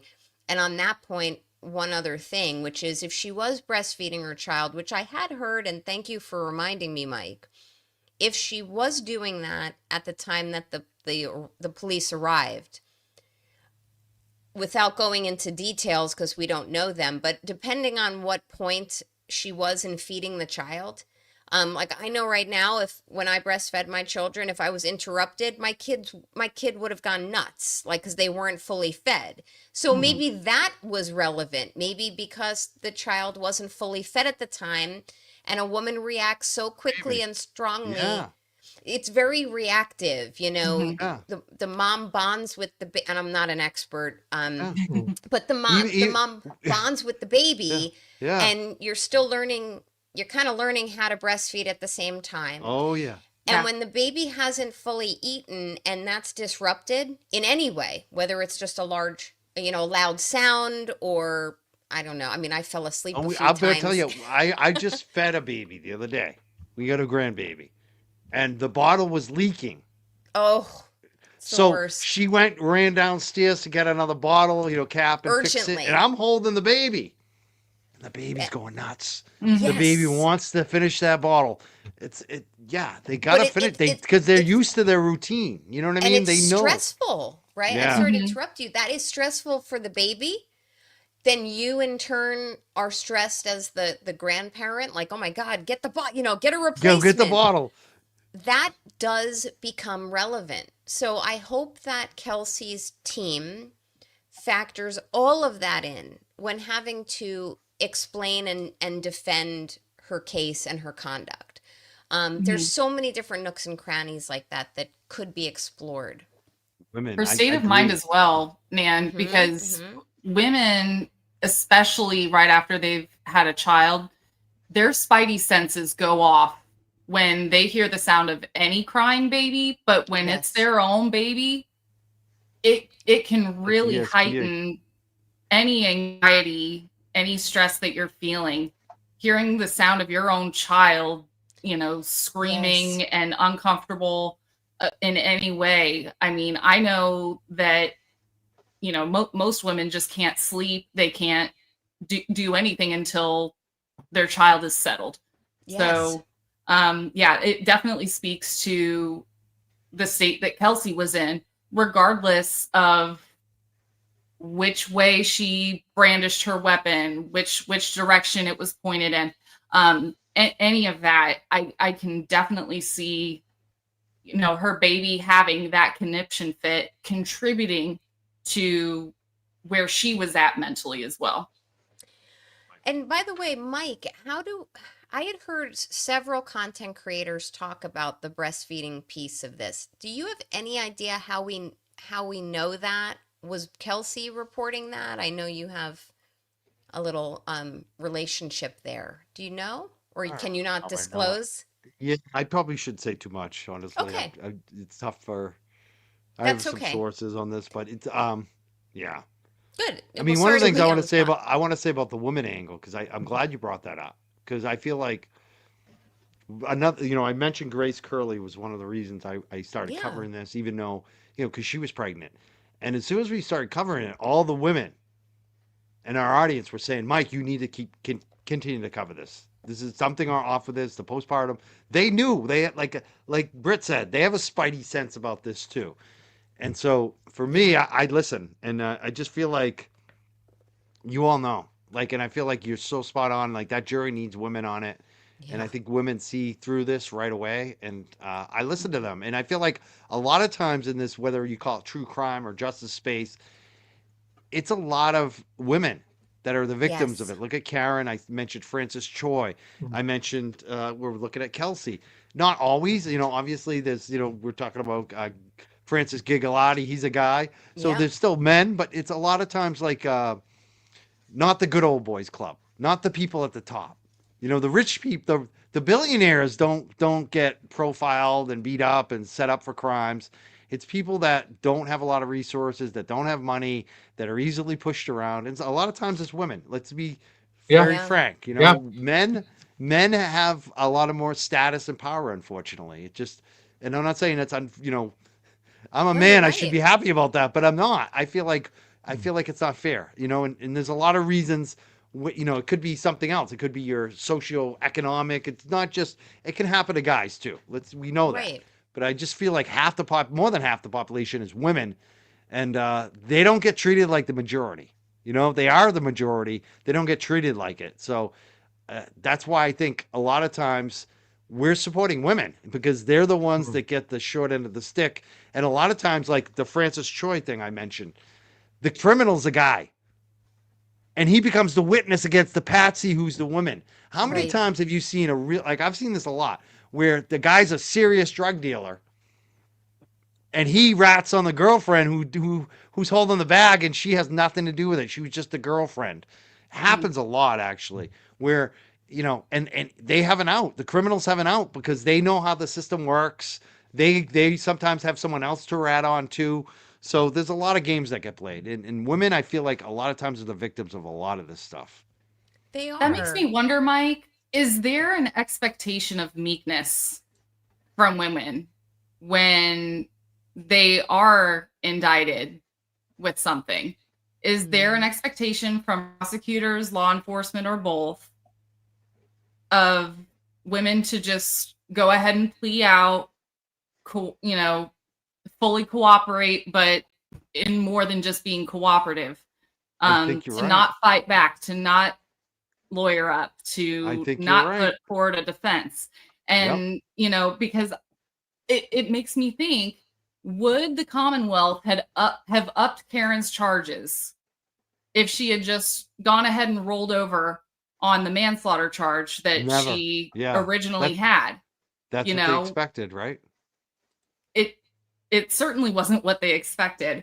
And I wonder if she had just gone ahead and pled out, would they have even bothered raising her charges to the second-degree murder Never. that they Never. did months later? Well, that sounds like Never. Karen Reed. That Yeah. sounds like Yeah. That is exactly Karen what Reed. happened with Yeah, Karen.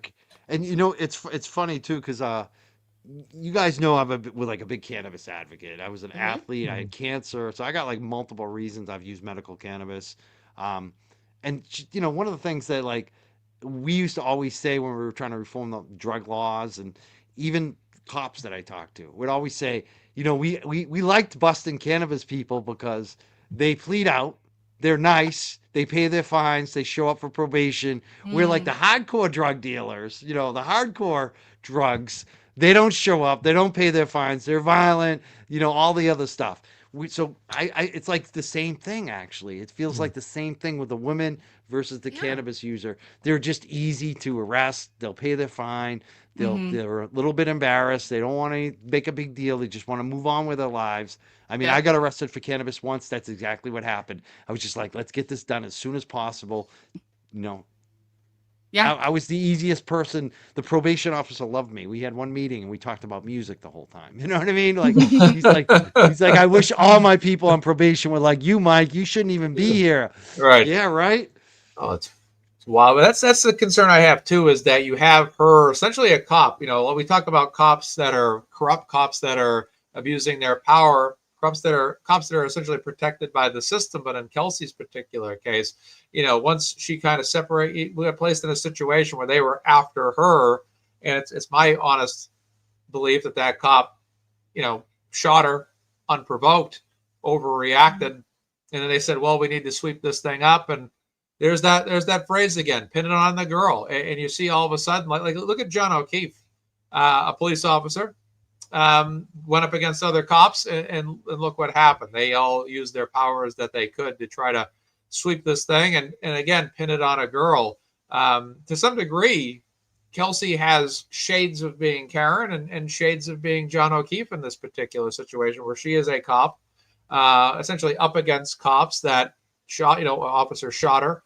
And it's extremely wild that they're more likely to try to protect an officer who I believe misshot her and overreacted to a situation where she's pleading a gun to her own temple, and perceived that as an act. And I've seen it. I mean, we've all seen the movies. We've all seen movies where the cops say, I think it was Halloween Kills, you messed up, but we're just going to swap the gun out, and you didn't fire a shot. Yeah, it's millions of dollars. You know, because this police department's already spent millions of dollars on lawsuits, several lawsuits. Right. They got sued by the guy they killed, that they beat the crap out of. He was fleeing the police. You know, they should have, probably roughed him up a little bit, but they shouldn't have killed him. And the two other women who sued the chief of police and the police department already, it costs a lot of money. You know, can you imagine what a death like, or a shot, getting shot in the chest costs? Like, that's got to be millions of dollars for a small town like North Andover. So there's a lot of fault when Melanie and some of these others say follow the money. That's a big part of it, the liability. I agree 100%. They have an incentive to make sure that this shooting was justified, so they don't have to pay out millions of dollars to Kelsey later. Yeah, I remember, especially in conjunction with the previous lawsuits that they had from women. So a pattern is being established here. Yep. No, it's a fact. And what bothers me too is that they can just do this whenever they feel the need to. If they need to, pin it on Karen Reed, they can do it. If they want to say, well, Kelsey pulled her gun and aimed it at an officer and we shot her, they have the power to just do that. And my honest opinion here is I'm not the kind of person that wants to go on a show and start trashing police officers. Actually, I'm pretty much the opposite. I don't really want to ever bash cops or call attention to cops in a negative way. But when cops do bad things, when they, more so frame someone that did nothing, like Karen Reed, like Kelsey Fitzsimmons, that's when I start to get a little bit more amplified in my wanting to discuss it and bring it to attention. And I just feel like these officers should have done the right thing. If an officer misjudged the situation and fired a shot at Kelsey, that's what should have been reported. We had an officer in a department. She placed her gun to the temple. One of our officers fired a shot at her. He overreacted, and that's it. It's forthcoming. It's what's happened. And you look at the Karen Reed case. Well, Karen Reed drove her vehicle into reverse and tried to kill John O'Keefe. They'll tell you that, but they won't just tell you that he probably went in the house and was beaten to death in a little bit of a beef. And then they dragged his body outside and left him for dead in the cold. That's what we're looking at here, is we're looking at dishonesty. And there's nothing worse than dishonesty when it has individuals like Karen Reed, individuals like Kelsey Fitzsimmons that are now reaping the consequences. And Karen, had to battle for years. She lost years of her life battling this, and it's still going on in a civil matter. But to Kelsey Fitzsimmons, right now, she is sitting in a prison cell, a jail cell, and she is not saying I got to tell you, Vaz, I got to tell you something. I just got confirmation that Kelsey is actually watching everybody right now, watching the video and watching the chat. Wow. Kelsey, thank you for tuning in. We're praying for you, and we're just doing everything we can to support you and continue to raise awareness for you as well. We know you're in a dire situation. We don't want to see you in that situation. We absolutely disagree with the decision that was made by that judge, and want to let you know we're fighting for you. And I think praying is a strong thing to do. I also think actually running fundraisers is a strong thing to do as well for you. We know Attorney Tim Bradle is a very strong and swift attorney, and we're just going to do anything we can to support you. There's so many people on this channel, other channels right now, as you're aware, and the Purple Hearts are coming up left and right in the chat. And we're going to continue to do whatever we can. And I know you may or may not know who I am, but I participated in helping Karen Reed in whatever way I could. One of those ways was by hosting fundraisers and reaching out to the very folks that are on this show right now to join me to really help amplify those fundraisers. And I definitely intend to assist you and be of service to you throughout all of this in the same way I was to Karen Reed, as I definitely believe that you're being railroaded and treated unjustly. And I don't appreciate what they've done to you. And I'm very honored to have Britt Happens on this show with me, Attorney Dan Gallagher on this show with me, Broken Baker, who was on this show earlier, and of course, Mike Crawford as well, who has been very, very vocal in his efforts. And thank you, Mike, for confirming. Mike, I'll go to you for the next word. I would just say 8 p.m. I think is the curfew. So like we're the last thing she gets to watch today. So I'd say give her a shout out in the chat. She's watching you all, even the people in the chat. She's reading the comments. I'm very happy that everyone's involved in this. Everyone's supporting. It's great to see it. I'm glad all the money raised, and I'm glad for the shows and the guests like Attorney Nan Gallagher and Britt and everybody else. I'll go to Nan next because she's the attorney, and it's just great knowing Kelsey's watching. Yeah, I mean, I'm curious as to I saw it in the chat before that she was watching, and now it's been confirmed, and now I'm just curious as to like how that's getting out that she's watching right now. But Kelsey, if you're watching, I got connections. You got connections. Money Mike's got jail connections. Basically what it is that they call her and they show it to her. You know what I mean? They do the video calls and they turn it to the computer. So yeah, she's watching right now. I love it. And Kelsey, I've never met you. I've been familiarizing myself with your case now for, gosh, it's definitely been well over a month or 2 months. Whenever you start, I mean, Mike, when did you start covering it? I've lost track of time. I know. What month is it now? October 11th. Yeah. So I can only tell you this, Kelsey. I won't stop. I'm an attorney from New Jersey and New York, and I do criminal defense work among other areas of law. And I like to talk a lot and come on the YouTube. So whatever I can do to help raise awareness for your plight, share your the Facebook group, put it out there on X. I'm going to go to a fundraiser for you at the North Shore Nacho Night. And I feel like it's just not enough. So if there's anything you need, you can ask your family to just ask Mike. Mike's got, or you can reach out to me, but Mike has it in with me. So he has in with me. If you need anything at all, just let me know. Excellent. Brett, I'm going to give you the floor. Sure. Keep pissing them off, girl. Yes. Keep fighting. I'm nobody. I'm a girl who cares, is all. I'm a girl from Florida who's very far away, who's watching very closely, and who can get pretty loud. And I have my own show. I'm not able to stream as much lately, but I'm definitely using all my free time to listen and watch what's going on. And none of this passes the smell test. So please don't roll over. Keep baring your teeth. That's Absolutely. all. Absolutely. We've so far raised $2,874 on this fundraiser alone. And I said earlier, moments ago, I was honored to be on this show with everybody, but I also should extend that to everybody that's donating, everybody that's tuning in tonight, everybody that's a supporter of Kelsey Fitzsimmons, that's continuing to spread the word. I'm absolutely honored for all of us, on behalf of all of us here on the program right now, how honored we are by everybody that's tuning in. It's making donations, spreading awareness.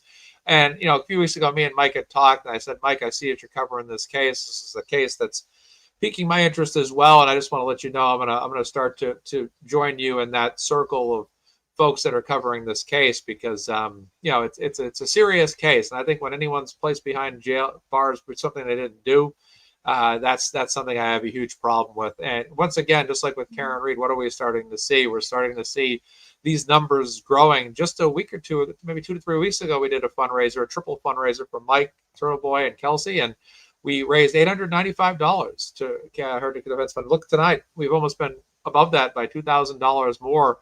Just a few weeks later, as awareness starts to move. And I think that's what's great about Karen Reed supporters as well, is we've all become so close knit. We've all started to follow in those loops. And when we see someone else in a set of circumstances similar to Karen, we can so quickly all translate, our efforts to assisting, Kelsey as well, which is extremely important. And I'm very grateful for everyone that's made a donation tonight. And honestly, coming on this show, I was like, I think $1,000 will be the goal for tonight. And I think we were at about $1,000 in like probably 30 minutes, which was incredible. Love and it. Isn't the that new total, amazing? yeah, the new total is over $20,000 tonight. And now it's $2,999 right now as we speak. It's growing quickly, Mike. Can I say something here, Mazza? Sure, man. And hopefully Kelsey's still watching, but even if she's not, so you've all heard, I'm sure, that people have been saying this is a she said, he said, or he said, she said matter, and the jury's going to have to decide really what happened on that fateful day.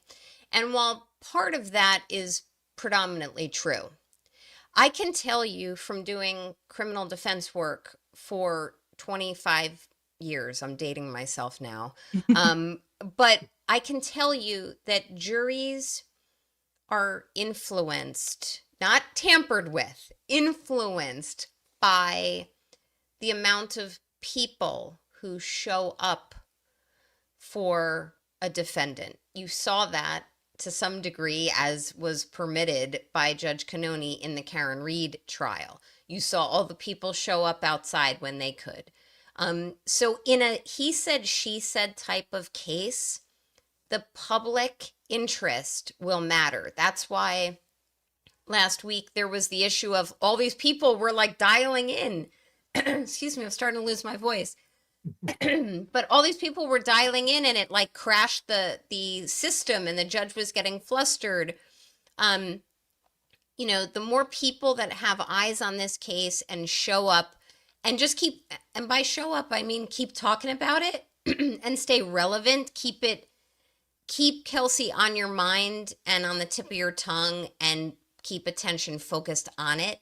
That can make all the difference in influencing an otherwise he said, she said type of fact pattern for a jury to decide. So just try to remember that, folks. If you are in the community and you have the ability to go to hearings, or to be able to just do a standout, or just to have your voice heard on forums like this, because the jury pool doesn't have to know nothing about the case. Eventually when there is a trial, they can have heard about the case. Most of them will have heard about the case. They just have to be honest when they say that they can be unbiased in their determination of the facts and culpability on the matter. So if you can even just come into chats and speak your mind and educate yourselves, and or go to standouts or hearings, or watch those hearings and tell 3 or 4 friends, that can really help influence a he said, she said type of fact pattern. It makes a lot of sense too about like Yeah. if people show up, that the jury notices it. Because I would, just thinking about it, I would think if a defendant has nobody there, you're thinking, well, this guy's a loser. Nobody likes him. Like, obviously, right? If you see a bunch of people there, especially family and friends and even outside supporters, you just think, wow, this person's loved. They must be a nice person, right? I mean, that's what you would, like, subconsciously, you would think that automatically, I have to think, without even putting a lot of thought into it. Yep. It What do you- really is, it's a great way to, the term is called aggrandize. It just makes Kelsey a bigger force to fight. She's taking on an institution.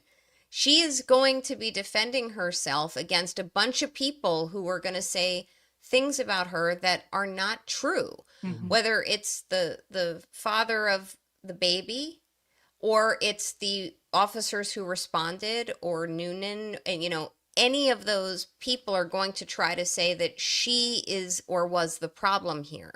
So the more people that are in her corner can really help influence an outcome. And by no means am I saying tamper with a jury, but aggrandize and help make Kelsey I mean, from all the pictures I've seen, she's a little petite blonde thing.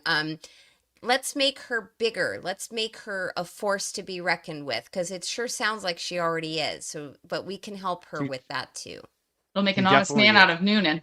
Yes. Yeah, yeah. Yeah. And I just got word that she'll be able to watch until at least 9:15. So Oh, perfect. or wait, or is it Awesome. 8:15? Hold on. 9:15. So yeah, I guess 9:15. it's a little later than I thought. I thought it was 8, but I Excellent. guess it's Hey, maybe hey, 10. Kelsey, I can't be on till 9:15. I know. I don't know if I Yeah. will be either, but That's she's all right. gonna be here. She's watching. It's yeah. This I can is hang. great. Yeah. That's right. Britt's good to go. Britt's good to go. Exactly. No, but this So- I'll is say a Go ahead, couple Mike. more things about Kelsey is like she's from what I understand from her family, she's a very hard worker, never really gotten in any trouble. They bring up some alcohol stuff. It's minor stuff. Like she is a hard worker. She worked, before she became a police officer, she was working at Essex County Correctional. So no issues there. She's like a do-it-yourselfer. Like she was also going to, taking some law school classes. She was thinking about becoming an attorney. Like she's a go-getter. She's not somebody that like, expects a promotion because of who she knows or, and all that stuff. She's a go-getter. She's a hard worker, gets stuff done. She's never had any issues. So, there's kind of a narrative I'm seeing from some of these other people that I don't think know anything about her to say crazy stuff about her. And everything I hear about her is that she's a go-getter. She's a hard worker and she's a nice person. And I could see she likes dogs too. Like I love the dog pictures with her. Makes her own way. That's Yeah. awesome. That's great.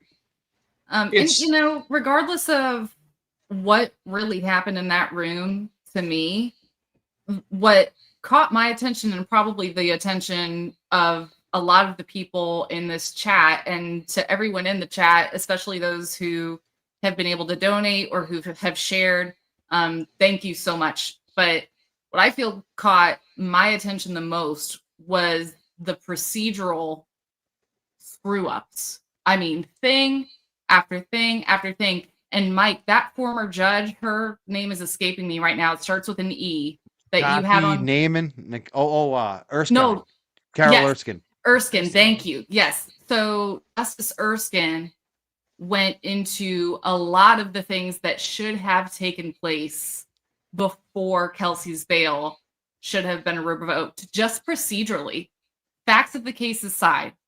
And this was such a colossal scrambling of due process to me that, that's when I started, kind of listening here and there, going from that to really having my ear to the ground. I mean, if I'm driving to work, I'm looking for new Kelsey Fitzsimmons material to listen to on my drive now, because that was just egregious to me. Glad you brought up that Judge Erskine. I forgot about her. She's Oh, another I one. loved her. Like we've been mentioning all the people, like quality top people who have been supporting Kelsey, and especially women. This is a retired judge in Massachusetts, family law court. She heard Betterow speaking about this. There's another one. Betterow spoke up about it. And she hit me up out of the blue, this retired judge, and said, Mike, I love what Betterow said. I'm into this Kelsey. She deserves support. Next thing I know, I'm like, will you come on the show and talk about it? And she did. I mean, Yeah. retired judges, I'm sure Nan knows, they probably don't speak out that much on things like this. So Right. That's for right. someone like Carol Erskine, retired family court judge in Massachusetts, to be speaking out for Kelsey again shows you there's a lot of support for her from women too, and especially the ones that are informed. Like Carol knows what's going on. Carol is one sharp cookie. Yes. She is. And I remember seeing her on your show, and I was, I'm always so impressed when Judge Erskine speaks out because it's a little unusual. Nothing wrong with it, but it's unusual for a judge in retirement to come out and speak up, especially if it's going to be critical of another jurist. But it was, if I recall, she was on your show shortly after that hearing where, Judge McCarthy, Naaman, yes. Dorothy God, Naaman. it just doesn't I know, flow it off doesn't the flow. tongue. Like Cannoni. Yeah, like cannoli makes me think Yeah. of cannoli, and I like cannoli, but when Erskine appeared right after that hearing, I was like, I need to hear what she has to say, because the judge was so awful to not only to Kelsey but also to Bradel during Right. that hearing. And I'm happy that an appeal has been filed. Like, I'm extremely happy that one was filed. This is such an important issue. And judges are supposed to check their biases at the door. Correct. They really are. She went in guns a-blazing. I mean, no sooner, I forget what the buzzword that Bradel said. He said something. Torture. It was Torture device, yeah. No. But Oh. early on, he said, like, if the court will allow, or if the court will oblige, and I forget the word. Maybe your chat remembers, but the judge said, "I am not doing anything like that." And now I forget. I got to hear the hearing again. I have PTSD after hearing it. Tolerate. Yeah, it was tolerate. Tolerate. That was it, Melanie. Like, the court is not tolerating anything. I've been in hearings before where I knew a judge was going to be against me from the get-go, but I've never seen anything like this. The bias that she exhibited was so out of hand. I don't even know what Bradel thinks about it. Like, I'm sure he went back to his office and then just screamed into, maybe he's got a pillow on his couch.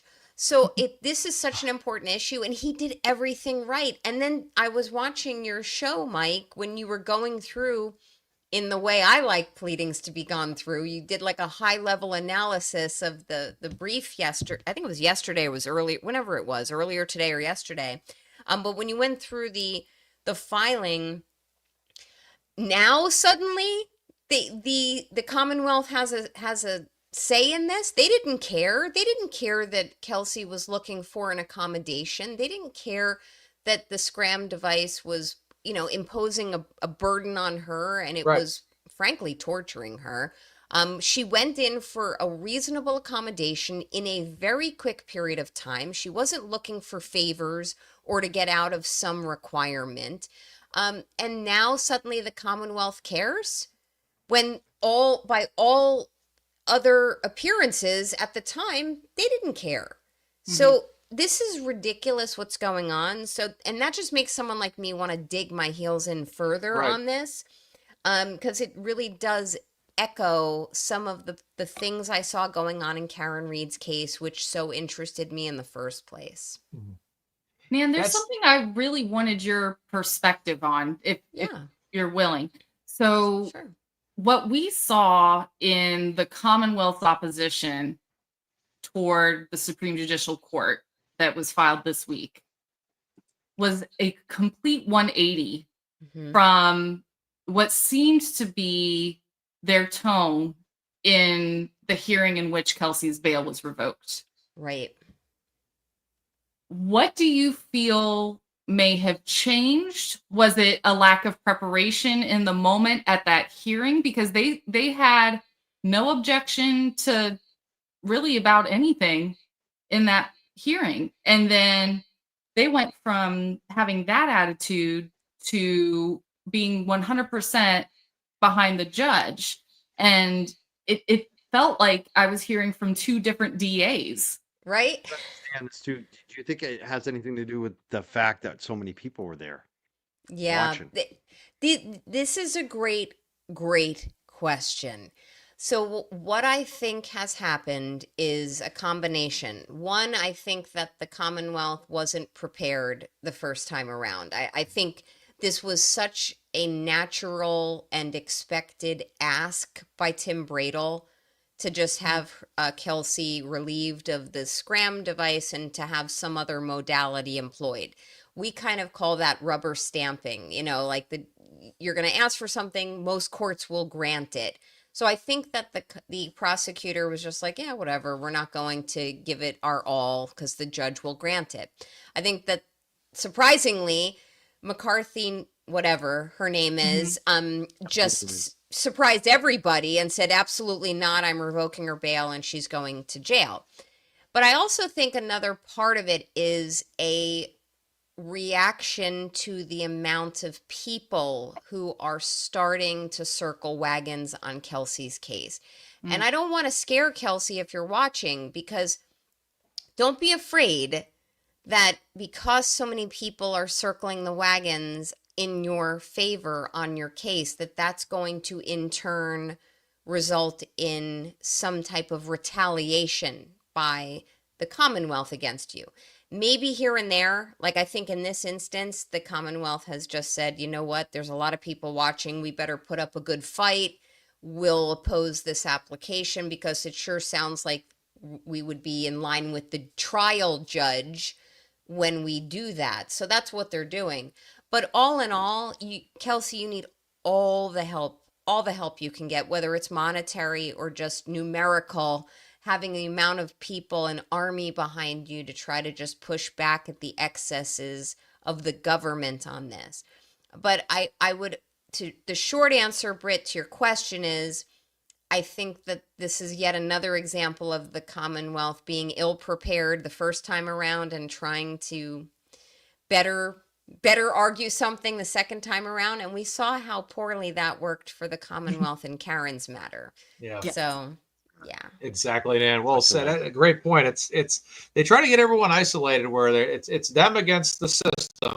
Yep. And they know they have all the power, all the cards. And oftentimes when they find out, oh boy, there's a lot of people really supporting this particular, individual, Karen, Kelsey, etc., it becomes a whole different ballgame. And I said it earlier in the show, I'll say it again. Michael Morrissey in his own email said Karen Reed's defense fund is uncommonly well funded. And it tells me a big, like I said, they tried to drain her pockets. They tried to do everything they could. Karen had to sell her house. Kelsey, I believe, is in a similar situation right now. And that's that they try to beat people financially into submission. Yeah. And when we have so many people that are, all the folks that are tuning in, all the people that have donated and are going to donate, this isn't just a fundraiser. This is also an info session. It's an awareness session. We're all, myself included, are all learning more about this as we go here. We're educating ourselves. We're educating people that may watch this show or any of our other shows or any other show out there for other topics that tune in here and learn about this and say, oh, here we go again. This is similar to Karen Reed, John O'Keefe, etc. But I think that's what needs to happen in this day and age. We can't have people being framed, placed in jail, accused of crimes that they could spend decades in prison for, such as Karen Reed and what she was, facing.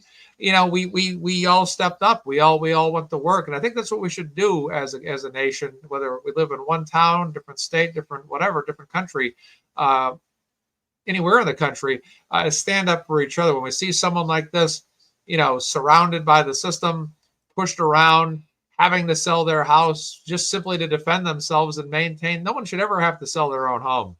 They have to maintain their freedom in this particular country. That should never have to happen to anybody. But right. Unfortunately, individuals that are in that situation have no choice. Karen Reed, who we raised so much money for, had to make that decision at one point. They would have drained her pockets the best they could to try to get her to lose and for them to win. And that's what they're willing to do to someone just to cover up, the murder of John O'Keefe, or, cover up what an officer did by shooting Kelsey and all this and escalating this whole situation into something that was what it wasn't supposed to be at all. And my question too is, wasn't the Department of Family Services or Social Services, why weren't they in attendance when this happened?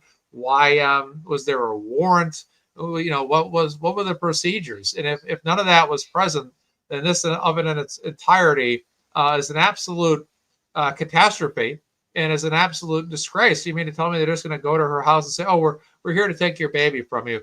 You're not going to include the Department of Family Services, Social Services in this as well, at least have a representative on hand, and then you have officers, before we go to the next part, let's talk about that, what I just said there as a conversation. I don't want to add something else in transition just yet. Dan, did you want to take it, Britt, Mike, whomever wants to go ahead. I do have to run. I Okay, gotta Mike. go take out my dog, but I just wanted to say, problem. I want to thank everyone for doing this, and it's such a morale booster. It's a huge morale booster for this family, and for Kelsey herself when people see so much support. She's watching this right now. Can you imagine being locked up, and all of a sudden you see all this support? I mean, I gotta feel like that feels really good. So I just thank everyone in the chat. Like Kelsey's watching tonight. She's watching your comments.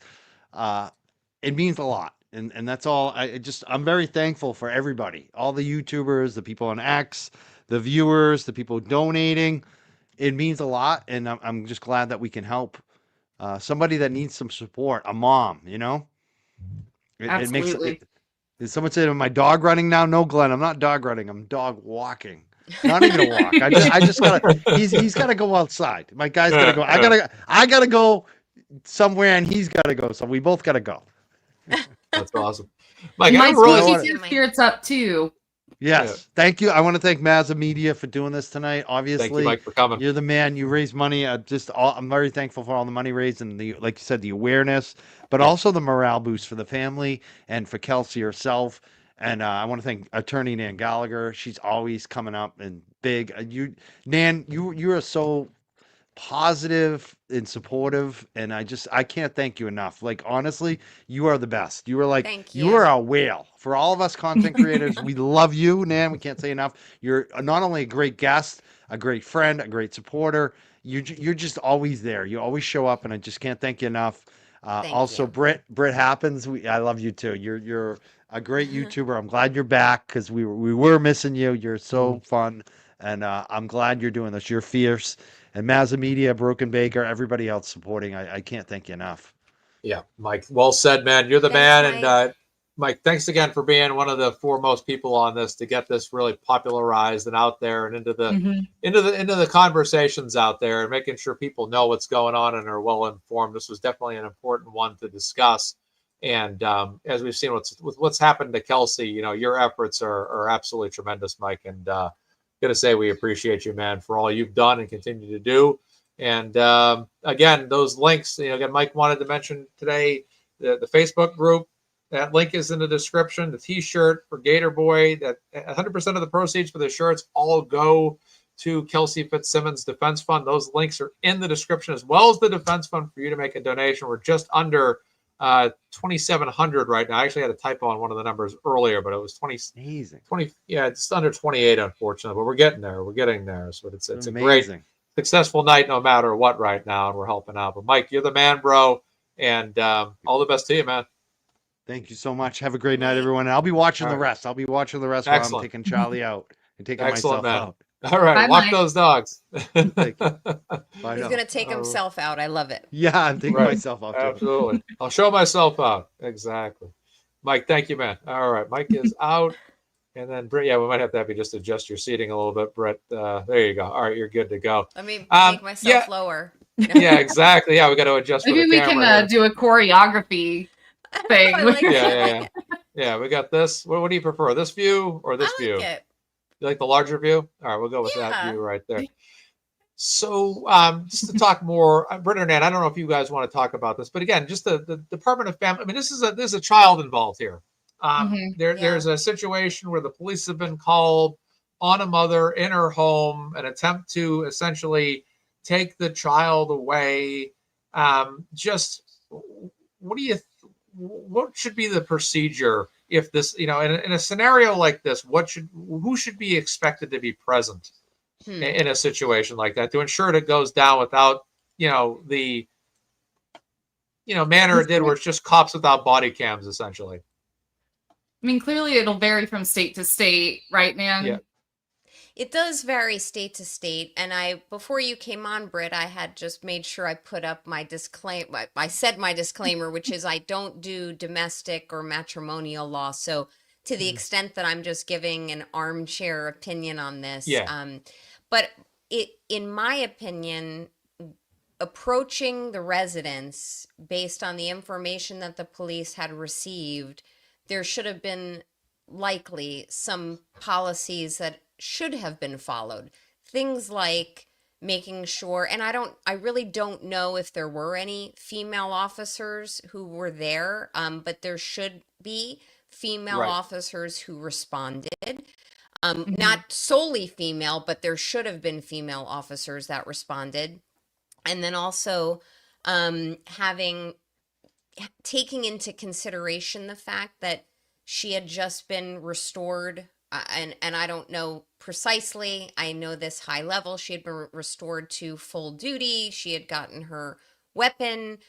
So taking all of those things into consideration, plus the fact that she was a new mother, a breastfeeding mother, someone who had a reported history of postpartum depression, there should have been likely some type of mental health practitioner who also responded therewith. Mhm. I mean, I'm talking about things that I would have wanted to see happen, not that some policy manual is absolutely going to say was the standard of care that should have been followed. But it doesn't sound like these things were followed. I don't know though if there were female officers who did respond. And also, I don't love what was being discussed earlier was that within a short period of time, the father of the baby was allowed on the premises, if I heard Mhm. that I correctly. think I heard that as well. Yes. And I feel bad because if Kelsey's watching, like I don't fully know all the granular facts of your matter. I've been kind of delving in as a side gig for myself over the last month or so by listening to content creators. But the fact that the baby's father was allowed on the premises, even within some short duration of the incident, that has me questioning whether that would have been an appropriate protocol to follow as well. There should have been individuals, probably from, and I don't know what the agency is called up there, but we call it DIFIS here. You may call it DYS, but the Division of Youth and Family Services, that's what Mhm. what it's called on my planet. There should have been, and maybe there was, some representative from the Division of Youth Services or Division of Family Services who would have been present to take custody and control of the baby. I also would dare say that there should have been measures in place and they didn't need to be employed right at the time, but shortly thereafter to make sure that if indeed she was breastfeeding her child or a breastfeeding mother and the child was exclusively nourished by breast milk, that there was going to be policies followed and protocols implemented for Kelsey to express her breast milk. And obviously, it's not so easy to do that once you've been shot and you're hospitalized, but there needed to be somebody advocating for Kelsey and her baby's Mhm. rights once Kelsey went from being, and I don't want to use the right word, suspect, or just an individual who was the reason that the police were on the premises, to then a victim, to then a Yes. hospital patient. Yes. Someone needed to and I'm seeing DCF, so maybe it's Yeah. called DCF. I apologize. It's the same agency, but it Yeah. has different acronyms. Right. Every But state has something I different. feel like there Department needed of to be Children and advocacy. Yeah. There Mhm. needed to be advocacy for Kelsey and her child. And by the way, there still needs to be advocacy for Kelsey and her child. And I was thinking about this before. Kelsey, if you still are watching, and I apologize, I have to hop off very soon myself, but if there's anything that you need or would like for your child, feel free to get that messaging out as well, because maybe there can be some assistance there. I understand that you're not in custody and control of your child, but if you have a means to put your finger on the pulse of what the baby might need. There's such a groundswell of people here who I'm sure would be happy to contribute to your baby as well. Absolutely. And then one thing I would have expected is, anytime there's an allegation of abuse, typically what happens, and this applies to abuse as well as threats. Typically, what you see is some kind of an investigation that takes place Right. before they make the decision to remove the child from the home, because there's always the possibility that whatever the allegations are coming from either a third party or another household member is complete bogus. So you could have somebody saying, hey, these kids haven't eaten in weeks. They look like they haven't had a shower. They're wearing the same clothes over and over every day. And then DCF or DIPUS or whatever pulls in and the kids look fine. They clearly brushed their teeth today. They clearly have been Right. eating, and that's just not the perspective that the social worker who comes to make some kind of an inquiry gets. So I would imagine that would have happened first, but it seemed that this was the first action taken. Yeah, I was see, shocked by that. I am too, and that makes sense. If everyone recalls, there was I think was she a YouTuber or a TikToker? There was a woman out in like the Midwest who had gotten in trouble for mistreating her children. I can't think of her name, but she ended up getting arrested for malnourishing her children. She had like 5 kids. Anyway, I don't want to speak too much about her, but she and another woman were arrested and ultimately pled guilty to mistreating their children. And the name escapes me. But what ended up happening was the police they responded to an inquiry. Yes, thank you. Someone put it in the chat, Ruby Frankie. The police ended up responding to a call that had come in from a neighbor about the well-being of the children.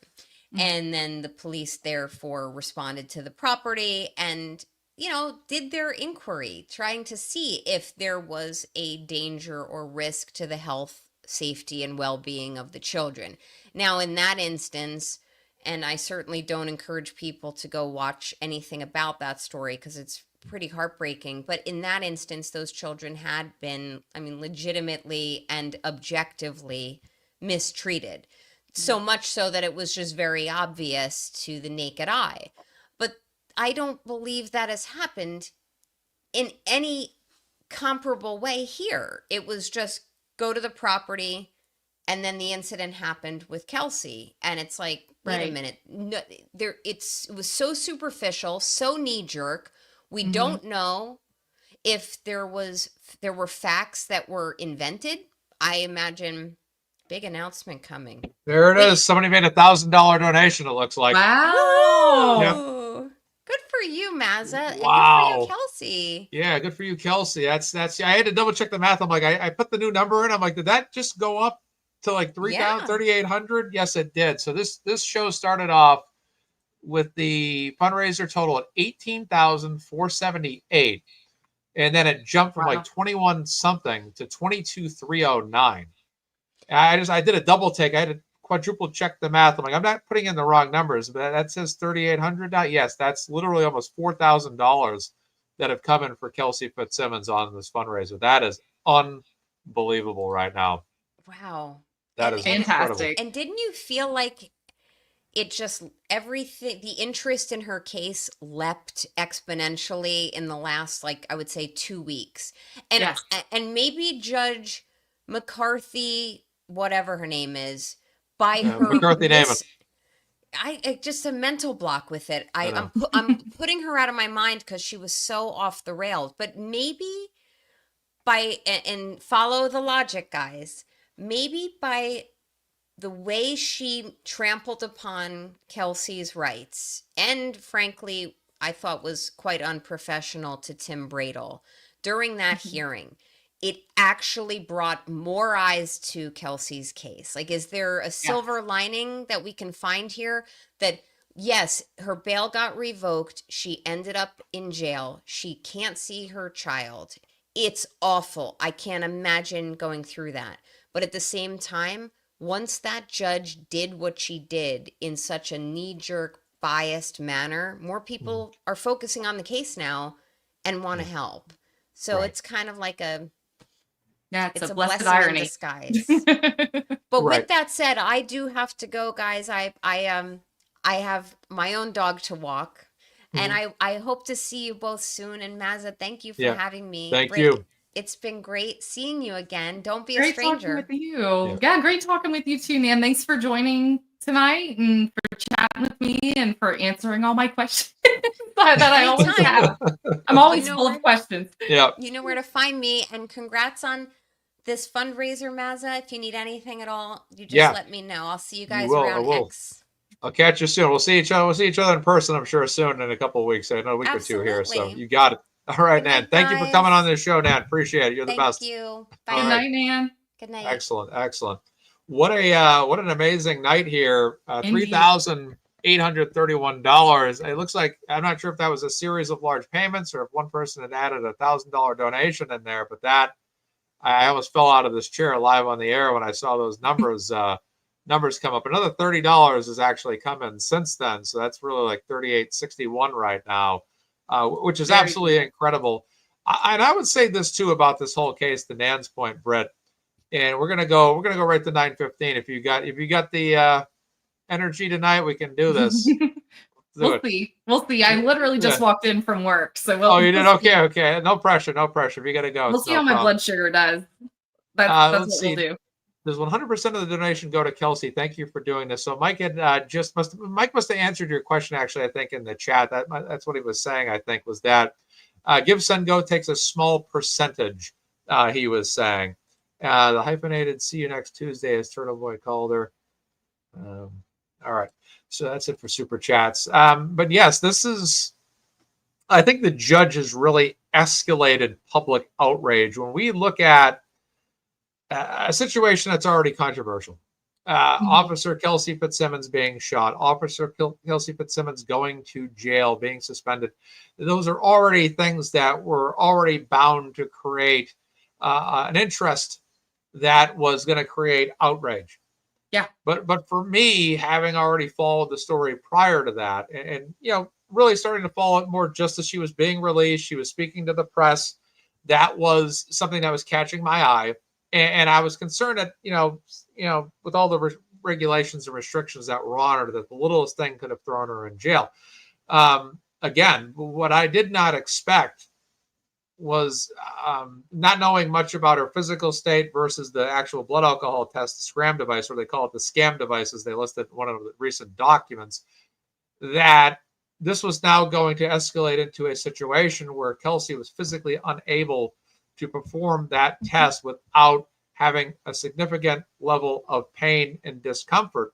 And then at that point, that was the opportunity for the judge to examine the situation and really prevent any kind of escalation from a public outrage standpoint. And when she made her decision to say she's going to take it and she's going back to jail, and you have Tim Bradle in court, who is doing everything by the book, which is, okay, let's level. She can't read her message. I'm going to see if that's in there. Right, go ahead and pull it up on the screen. Is that message in the donation? I saw not just from Karen D, from another person in the chat as well, that she put a message on the Give, Send, Go page. Okay, let me share the screen. All right, let's get this up here. Letter instructions are here. Sorry, I was looking at. Let me get this shared. All right. The chat may have to navigate me, just not being aware of this, to where I need to go. And I will, I'll read it. So let me get this up to a larger font size here. Maybe a little bigger will be helpful. Let's get a little more zoomed in here. Okay. Let's see. All right, I'm going to look at the chat. Now, There is one from 925. Is this what folks want me to read? Karen, I've seen you vocal about this. Is that what you were directing me to as well? She says, read Kelsey's Give, Send, Go message. So that must be the primary. Well, I'm just going to wait for chat to direct me here. We'll just start, we'll just read everything that's on the screen, and hopefully I read exactly what I'm being directed to here. All right. So Kelsey is a caring, devoted mother who has always put her baby boy first. Kelsey's baby boy is only 7 months old and is her pride and joy. Kelsey has unfortunately been battling with postpartum depression and is doing everything she can to heal and recover. In the process of healing, Kelsey was met with a mother's worst nightmare, having her baby taken away from her while she was being served a restraining order full of false narratives and self-serving allegations. During this already extremely tragic incident where she needed compassion and help, she was met with deadly force and gunfire to her chest. She has undergone multiple surgeries due to her injuries, and she has a long road of recovery as she sits in the hospital today. She now needs extensive support to heal physically and emotionally. We are raising funds to help cover a variety of expenses, such as Kelsey's household bills while she is unable to work, and to assist her parents as they take time away from their jobs to care for her full time. Yeah. Your donation will go directly toward, this is probably this must be why people were directing me here. Your donation will go directly towards household bills and living expenses, medical costs and therapy for her recovery, travel and time costs for her family so they can be by her side and support her, experts, investigators, and legal incidentals. Every dollar helps Kelsey get closer to her healing and having the healthy future she deserves. Thank you so much for your kindness, generosity, and compassion during this difficult time. Please share if you can. Heart emoji. Updates. Let's read some of these updates. Kelsey's statement continued from September 25th, just a few weeks back. This is what Karen's referring to. There's one from this day, the 25th, and another from the 27th. Okay, let me see here. July 17th. And I'm guessing the 25th is 25th is the more recent. Okay. Okay, I'll read this. Let's read the 17th one while we're at this. Let's read this too while we're here. Okay. Oh, wait, this is Kelsey's statement added on the 25th. And this is, continued. Okay, so this is all one message. Okay. Got it. Okay, so she must have wrote the message on the 17th, but it was posted perhaps on the 25th. Or maybe she entitled it July 17th from the incident? Could be. Yeah, that's right. That would make a good point. It was the 17th. Yeah, that makes sense to me, Britt. Yeah. Oh, no, it says an incident that took place on June 30th. June 30th. Okay. Yeah, I don't know where that July 17th is coming from then. That's all right. We'll read it. I'll read it. Okay. My name is Kelsey Fitzsimmons, and as I recover in my hospital bed, I am ready to speak about the incident that took place on June 30th, 2025 in my own home, where I almost lost my life. I was diagnosed with postpartum depression in March of 2025, approximately 3 weeks after giving birth to my beautiful baby boy. I have actively been in treatment since the day of my diagnosis and was eager to heal and feel like myself again.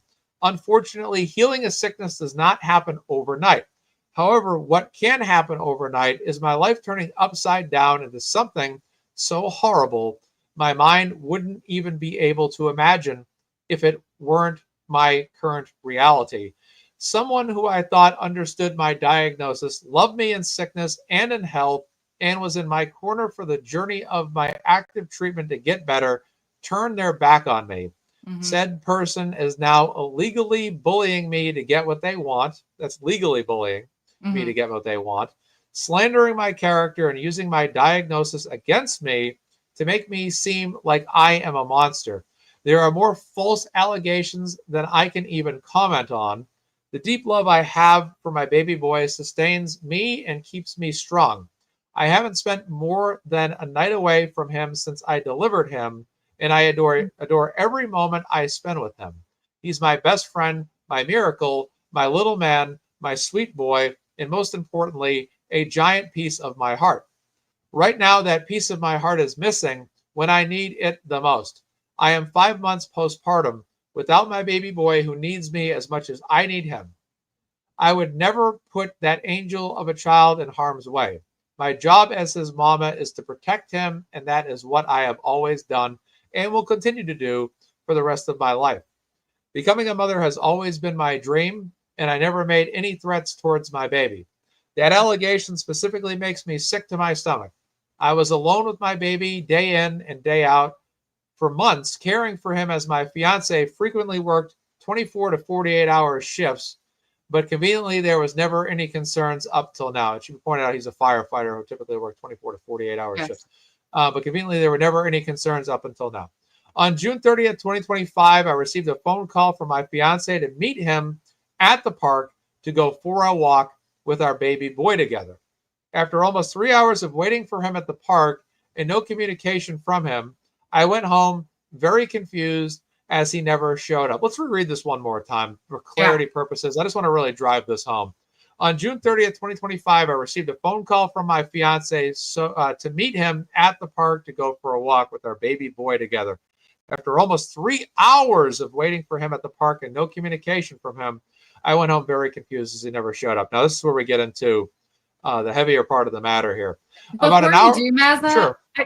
I want to dwell on that just for a moment. Sure. Because when you get a restraining order against somebody, because at this point, because this is the same day that it's supposed to be served to Kelsey, if I hypothetically, Mazza, were to get a restraining order against you, I also have to abide by the restraining order, or at least in my state. So I cannot tell somebody, I can't tell the court that I'm in fear for my safety and have a court order for that person not to contact me and then go and myself contact that person. Yeah. You know what I'm saying? Right. So if person A gets a restraining order against person B, but then person A is calling person B and asking to meet in person, that seems so off to me. Right. Yeah, it's very strange, and that 3 hour gap as well is very strange as well. I had to stop and reread that paragraph because there's some things in here that I was not aware of. I wasn't even going on this page so frequently. I usually just look at the total during fundraisers, but I hadn't thought to just read all this description. So thank you. Karen D was in the chat here. She pointed this out to me to have me read this. And to anybody else that pointed this out as well, thank you guys so much. So we can get this information out there for everybody. This would be good to point out to people too when you share the link that there's a very hefty description and breakdown statement from Kelsey Fitzsimmons on exactly what happened and what she experienced. This is very good information. Again, not aware that this was actually on the page. I don't usually check this stuff on, probably because I've been on Karen Reed's page so much as well. I just don't think to read it. Brett, any further comment before we continue reading?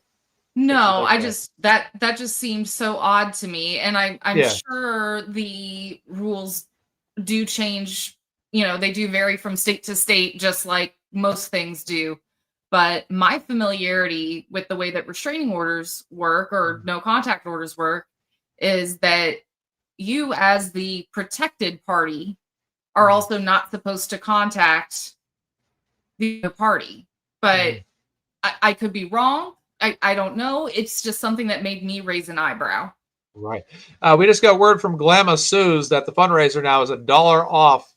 The total fundraiser itself, not the donations that we've brought in today, but the total fundraiser itself is $23,999. And when we started this programming tonight, the fundraiser total was $18,478. So I got some math to check on to get exactly how much we've raised tonight, or how much all of us have contributed tonight. To this way to fundraiser. Go, Mazza. And way to go, everybody. Way to go, everybody. Yeah, exactly. But yeah, this definitely points to premeditation for me, one way or another. Yeah. Karen D in the comments here makes a comment. She says, he probably got the restraining order while she was waiting for him. That's an interesting theory. Do you have any thoughts on that comment, Britt? Does that kind of speak to your questions? It's possible. I don't know. I find it strange that quickly though action would be taken. That you can go in, get in front of a judge, and in less than 4 hours get an order signed, and no hearing, and then all of a sudden local law enforcement is taking action. I just typically with family courts and things of the like, that's not something that is that quickly acted on. But quick quick correction on the donation total. It's actually 22,389. Sorry, yeah, she says it was 22,399. She says, okay, 22,399. Okay, there's I put a typo in there myself. Sorry to cut you off, Britt. Oh no, I put a typo earlier tonight myself, so it was 22,3. I got it as 22,389 right now, unless I didn't refresh it recently, but that's the latest update. So we okay. Now it's 22,449. So money's coming in, which is fantastic for Kelsey. And again, I just want to say, I just want to say thank you to everybody that's making these donations as well tonight. This is very good to see so many people that are willing to help someone. That's incredible. And everyone always says to me, Matt, you're so modest about how much money your fundraisers make. Well, I don't know. I just think everybody else is making this happen. I just host a show and encourage it, but I appreciate everybody's donations to help out Kelsey and her efforts to justify herself from this matter that's been pressed upon her that I think is completely unfair. All right, we'll continue, Brett. Let's see what we got here. So after she continues, Kelsey does in this letter on Give, Send, Go. About an hour later, I was sitting on my couch feeding my baby. So that's a 4-hour span. From the time of arrival at the park to now an hour later, sitting on her couch feeding her baby boy. She got a knock on, she said, I got a knock on my front door. Very confused to see 3 of my colleagues. So again, Kelsey's a police officer. 3 of her colleagues from that police department show up at that door. These are all men. I open the door and I'm told the following: your fiance has filed a restraining order against you. He will be taking your son away with no contact allowed. I don't see how a I'm sorry. Maybe I'm not understanding, or maybe I don't have a full education on this matter, but I don't see how a restraining order would equate to having the right to possession of a child. I don't understand. I don't know if I'm completely uneducated in this matter, but I don't understand how serving a restraining order immediately equates to that individual who filed that having the right to the child. Britt, do you have a comment? Yes. So yeah, Justin, my understanding is that Justin had told the judge that Kelsey had threatened the child. Okay. And so the restraining order was not only against Kelsey regarding Justin, but also regarding the child. Okay, because when she was in postpartum, she perhaps made a comment, maybe didn't. I mean, could be all he said, she said, right? Exactly. It's right. not based on anything concrete that I have seen. I've not seen a single thing that would make a reasonable judge concerned for the welfare of this child. And when Kelsey says the truth will come out, I'm sure to that point what we're discussing right now is that would probably be something that she also is referring to when she says the truth would come out, is that this is a he said, she said. And, he could just say, well, she threatened the child. Again, true or not, I don't know. But I would certainly say this: if it's not verified and it's not validated, then it doesn't really hold much water. You know what I'm saying? It could be, that's just how I look at these type of situations. Right. It wasn't a text that he provided. This was just all based on something that anybody could have made up. And I'm not saying it was made up, but there's just nothing concrete that I've seen on his behalf that would not only cause a judge to be concerned for the child's safety in Kelsey's custody, but also for the judge to just, without any consideration, award full custody right to Justin either. Right. Sometimes custody of a child is taken and awarded to the state until a determination can be made about custody too. Right. So instead of, hey, Dad, come pick up the baby, it's okay, the baby's going to stay with social services until we can evaluate what's really going on here. Right. And then, yeah, it's pretty drastic to just say, well, I'm going to serve a restraining order. I'm going to put the child's name on this, and then they're just going to go right to the house. All right, someone said, "Trust me, bro." I mean, but that's exactly kind of how it is. It is trust me, bro. yeah, Because you mean that someone should not have, and this is regardless of, well, I would say this: if it's not necessarily visually documented or there's not witnesses, then this is not something where someone can just go like no person in a relationship with a child involved should just be able to go in, get a restraining order, and say, my significant other made a comment that is threatening of the child, and okay, we're going to go to the house and serve the RO, and we're going to take the child. That is that. I mean, that's very scary, and that's for a man or a woman, regardless of gender. More so for women, obviously. But right. that's scary to know your child could be taken away, and then then all of a sudden you get shot. Now the cops are saying, "Oh, a gun was drawn by Kelsey on a cop, and they had no choice but to shoot her." But Kelsey's gun allegedly had jammed, which I find to be extremely far fetched, because they're trying to say that to try to justify why he opened fire. And then all of a sudden now she's in jail. All of a sudden now she can't see her kid. All of a sudden, this is, we talk about these kind of topics on our shows like we do, and all the other channels that talk about these topics, regardless of whether it's Kelsey or someone else. It's still question why a show like tonight that we're hosting, and we have all the people that are tuning in that are up in arms just as much as we are so willing to donate money, because you read these types of things like I did with Karen Reed, and it just blows your mind how insane all the factors are. This is just like Karen Reed, and it's just one outrageous factor after another that doesn't pass a smell test and seems extremely controversial. And I don't think people here that follow Karen Reed, follow this and or both are in any way fooled by this kind of stuff. And that's why so many people are putting their money where their mouth is, where they not only believe, but we've on this show tonight, contributors have put together over $4,061 now. We're over the $4,000 mark. And I'll be honest, I had $1,000 as my expected goal tonight. I figured we'd hit about $1,000 tonight because we got $895 raised for Kelsey a couple weeks ago on this program. And just in a matter of weeks, how much word of mouth and how much learning about this, as others have kind of learned about this, how much that can explode so quickly. And this is only going to grow. And Karen's fundraiser, again, it multiplied in how much was donated time after time. It was absolutely incredible to watch that. This is why it's so important for everybody to continue spread the Give, Send, Goes. Point people out to this letter from Kelsey on that Give, Send, Go so they can read that for themselves. Glara's in the house. What's going on, brother?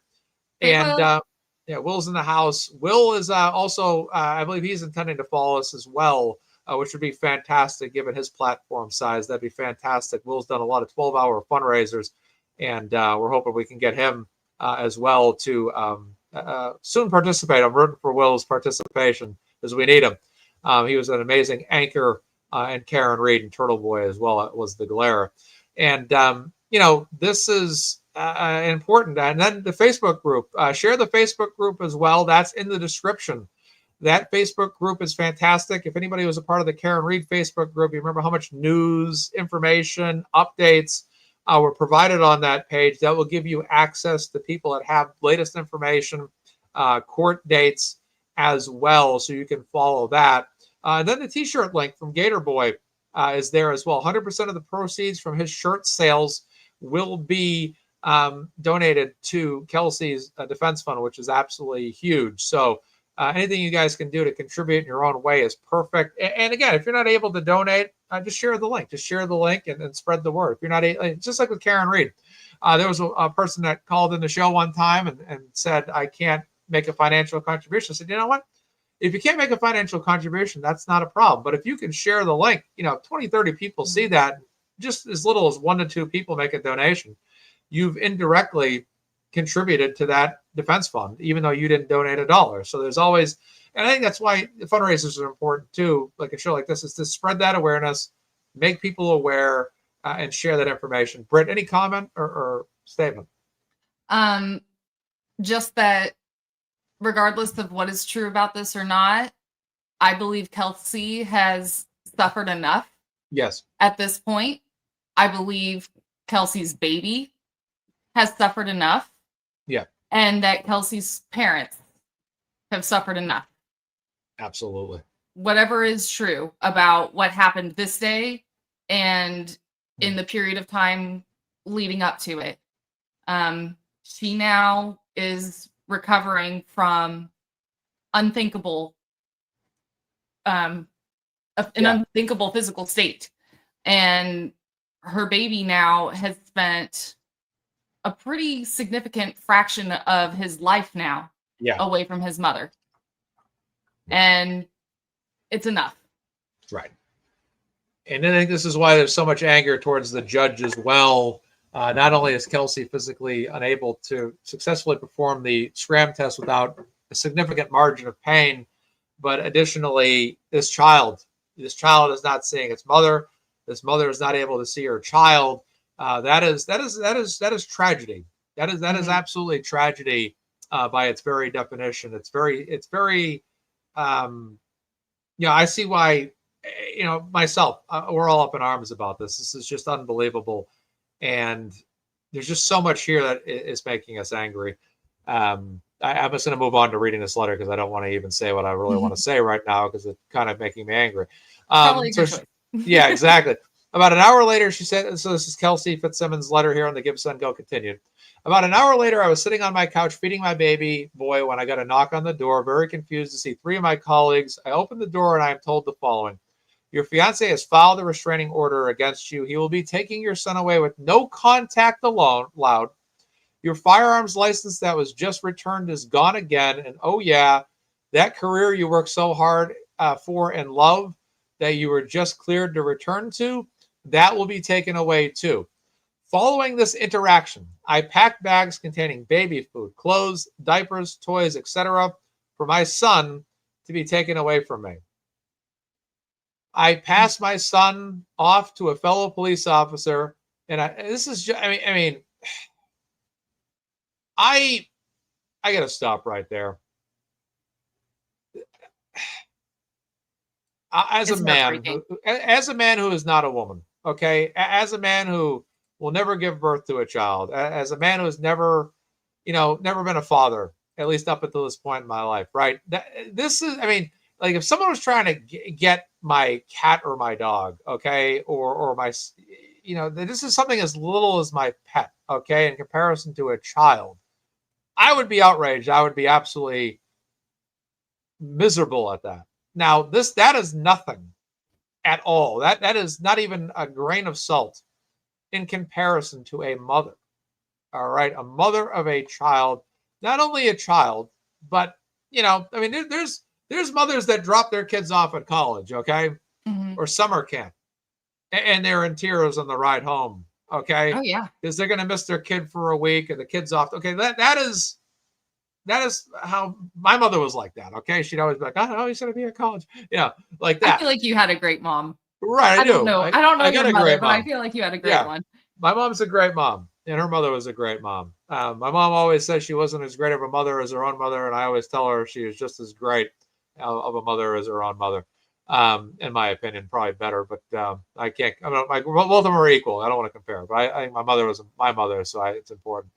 But that I think of that, my mother just upset, dropped the kid off at basketball camp, upset, dropped the kid off to college, upset. My freshman year, right?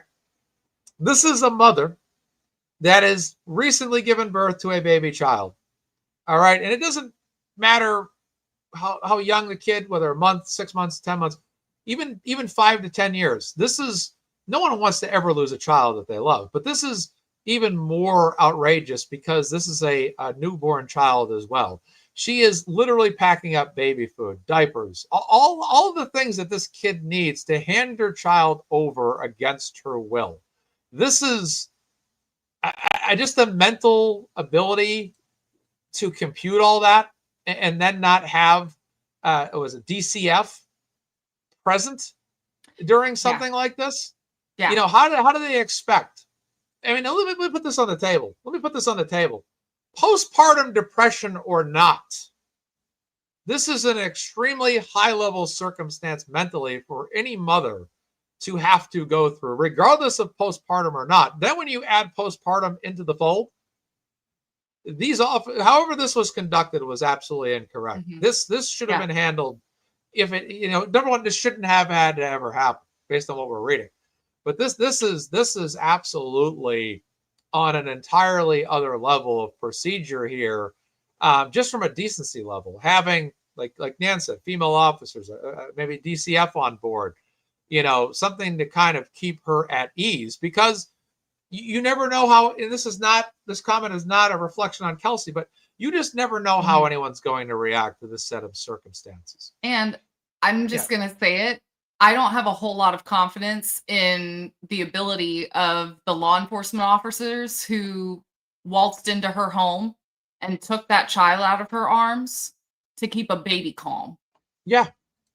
And to keep a baby feeling okay, because this entire situation is every bit as stressful, if not more, for the baby than it is for Kelsey. Right. And when you read about the diapers, these needs, these young babies, they have a need. They need their mother, and she's turning over. This is why so many people tonight. The donation level right now is at what, $4,201 right now. This is why there's a financial contribution so high for Kelsey right now. This Give Send Go is at what, 18,000, now it's $22,679. This is a story. There's going to be a change in Massachusetts where things are held a lot better. And this is, I'm starting this. I understand the more and more I'm reading this and really starting to read the depth of these details I didn't even really fully know going into tonight's show, because I'm still learning as I go as well. Same thing with Karen Reed. I learned as I went. I see why I'm following this case now. I see why my mind is like, do a fundraiser all the time. And I've had other people reach out to me like, Mazza, those fundraisers you used to do for Karen Reed, you should do them for Kelsey too. I see why people are saying this the more and more I learn about this. So she passed her son off to a fellow police officer, and she went into her bedroom. In that horrible moment, she says, I didn't want to live after my whole world was turned upside down in the matter of a 10-second conversation due to someone alleging horrible, untrue things. All right. So she goes, we have a broken legal system where someone can walk into a courthouse, write anything that self-serves them on an affidavit, and as a result, a brand new mother suffering with postpartum depression gets her baby taken away. We are calling on the legislator and the governor, that's Maura Healey, to reform this abomination of a state. See, that's the greatest point. These kind of laws, here we are complaining about procedure, but it also, criticism against that police department aside for a moment, this higher statement by Kelsey here, meaning beyond that police department, the legislator, the governor, it's true. That's a good point, because regardless of whether or not we approve or disapprove of the cops' actions or procedures, that law enables this.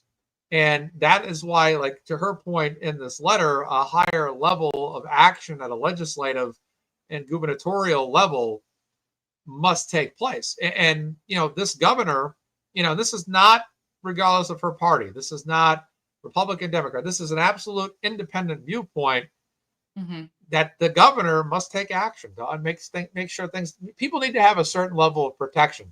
There needs to be a compromise here, something that can be done to mediate this. Not one person goes, the male or female, it should go both ways. One person should not just be allowed to go in, write an affidavit, boom, boom, boom, we take your kid, boom, you said this, boom, boom, boom. There needs to be a due process with this situation here. Britt, comment from you just before. I don't want to talk too much without giving opportunity. No, please keep reading. All right, perfect. All right, thank you, Britt. So she says here, I'm just going to reread this again. Let me just start from the top. We are calling on the legislator and governor to reform this abomination of a statute where the first person to get to court, it's a great point, where the first person to get to court and fill out a form can take a mother's newborn away from her if they can sneak in front of a judge without the mother's notice, and this is a big point, or opportunity to be heard, which is the biggest point in my opinion, the Mhm. opportunity to be heard. Contest. If there is an immediate issue, someone can Someone call should call 911. 911. Right. Absolutely. Oh The my courts goodness. the courts are not Spot equipped. on. Yeah. The courts are not equipped for proper on-the-spot decision-making in this context without hearing from both sides. That's a great point. Both sides should always be heard. As a police officer, I am trained to know what to do if I encounter a suicidal individual who is only displaying, this is a big point here, a threat to themselves. Kelsey, my girl, Yeah. this is the time to use your knowledge. Yeah. Because yes, we in our capacity as observers have wondered about these things. I've put a lot of focus in my content on just on route, and that is one of the questions that kept getting brought up about what procedures and policies are in place for people who may be having a mental health episode. So thank you for that point, and use that to your advantage, because not just you're not the only one who knows, but everybody in that house knew what to do and probably should know better than you because you were the rookie officer. And the other people in there were the 20-year veterans, right? I mean, didn't Noonan have something close to 20 years of experience on the service? I believe so. He was significantly tenured. I know that much. Yeah. Yeah. I think Boozy Beauty is in here too. She says, I'm here listening to you two speak, and hearing Kelsey's story is completely heartbreaking. Unfortunately, it is a tale as old as time. Yes. Hey, Chica. Yeah, absolutely. Boozy Beauty in the comments section there. She'll be on Canton Chronicle, I believe, tomorrow night as well. Mike Crawford of the Young Jerks will be on that program, and John Camone. All right, so we got fundraiser link at the top of the chat. New fundraiser total for you guys is $4,221. 42. There we go. Glamma Sue's just posted it as well. Glamma, thank you so much for just assisting me in the number tallies as well today. I appreciate that greatly. Fantastic. All right, let's get the fundraiser link, which is at the pin to the chat. Let's continue reading, Brett. Thank you for your commentary on that as well. I appreciate it, Brett, greatly. Do you want me to take over some of the reading? Are you good? No, I'm good to go. Do? No, I'm good to go. I'm good to go. So she says, I certainly was not trained to shoot a suicidal person in the chest, but here I am today, 2 surgeries later, bedridden and trying really hard to heal from these significant injuries. I am facing felony charges for a half-hearted attempt to take my own life. And that's the thing, too, is that sometimes people that appear to be taking their life, sometimes it could be a form of posturing where mentally they actually may not intend to kill themselves, but they may feel the desire to do that. It's a cry for help sometimes. Right, exactly. They might even take action that appears that they're going to do that. It's sometimes there's just a mental. It's sometimes like when 2 animals are behind a cage and they bark behind a wall, then the door opens and they don't want to fight anymore. Yeah. Sometimes it's like that. Sometimes it's the mental, and then not only that, she's dealing with this is basically like an ambush to her. Yeah. This whole the situation. Darkest moment that you can possibly have, and when you're a mom, that becomes who you are. Right. That becomes your entire identity. You go from being a police officer, you go from being a former corrections officer to being a mother, and now that is who you are. And having your baby ripped from your arms from the state like that is the ultimate message of failure. Yeah. Regardless of what you did or didn't do to deserve it. Right. It's the biggest slap in the face you can get, especially knowing that it came from somebody who you're supposed to be taking vows with shortly. I mean, unbelievable. Right. It's very intense, and the handling of this is very shocking. So she says, let me say that again. I am in trouble and have a gunshot wound to my chest because in that awful isolated moment, I no longer had a will to live. I never, she says this in bold here, I never pointed my firearm at that officer. And to that point, though, that's what really made me question the cops in their report was the fact that they said that she aimed the gun at them. But there was a caveat. Now, if there's a caveat, that's usually where the BS is, right? Because they can't just say, oh, she pulled a gun and we shot her, because it's, I don't know. Sometimes when they start to add a little caveat to it, well, she, because they're trying to, because in a situation like that, for example, right? She pointed the gun, but she hadn't pulled the trigger.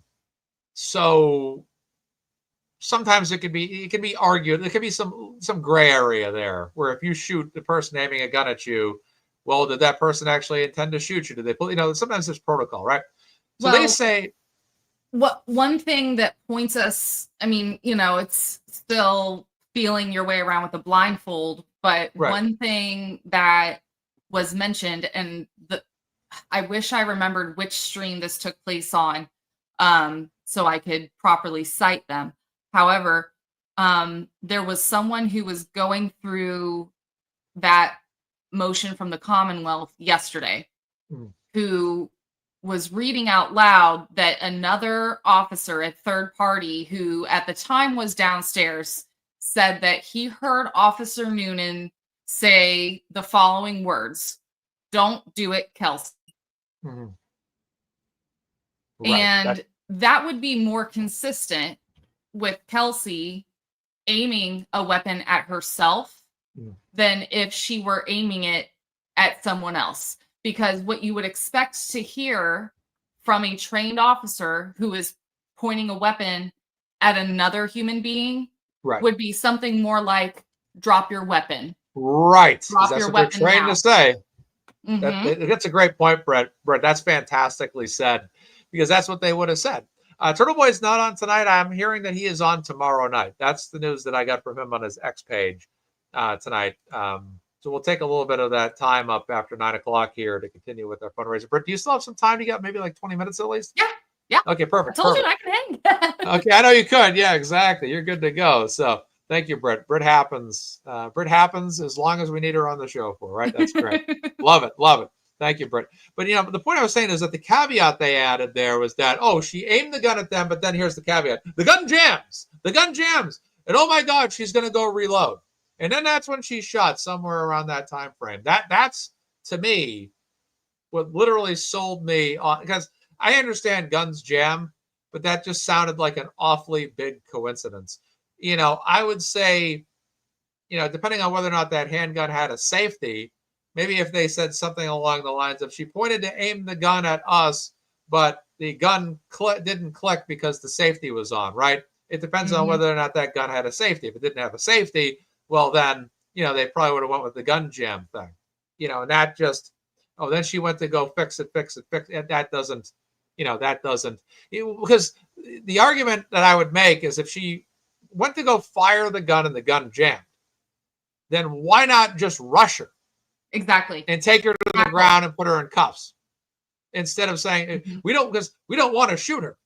I find it more likely that there's an officer there, sees her pull the gun, point it to her head, and then the guy just lets it fly.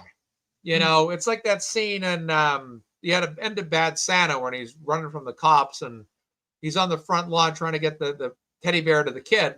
Yeah. And the thing goes flying in the air and the cop's looking, and I think that's the movie. And the cop just lays on the trigger and hits Billy Bob Thornton. What happened was that Billy Bob Thornton ended up suing the police and had all kinds of money out of that, I believe is how that went. But they know that that's to the point Nan made earlier. They can't afford to be sued because some cop accidentally pulled the trigger. And because they felt that accident was probably, justifiable because, she did pull a gun. They tried to make it all clean on their end. That is my theory. Right. On what I think. Noonan is the one who would benefit the most Yeah. from all these allegations. Well, obviously not the family court matter, but Right. from the allegations in Kelsey's criminal case, Noonan seems to be the one who would benefit the most to me, because if Kelsey is telling the truth, then either accidentally or not, the facts would then point to Noonan, who has 10 times the amount of experience that Kelsey does, Right. is doing something wrongfully with his police firearm. Yeah. So, you're looking at a lawsuit on the department, potentially.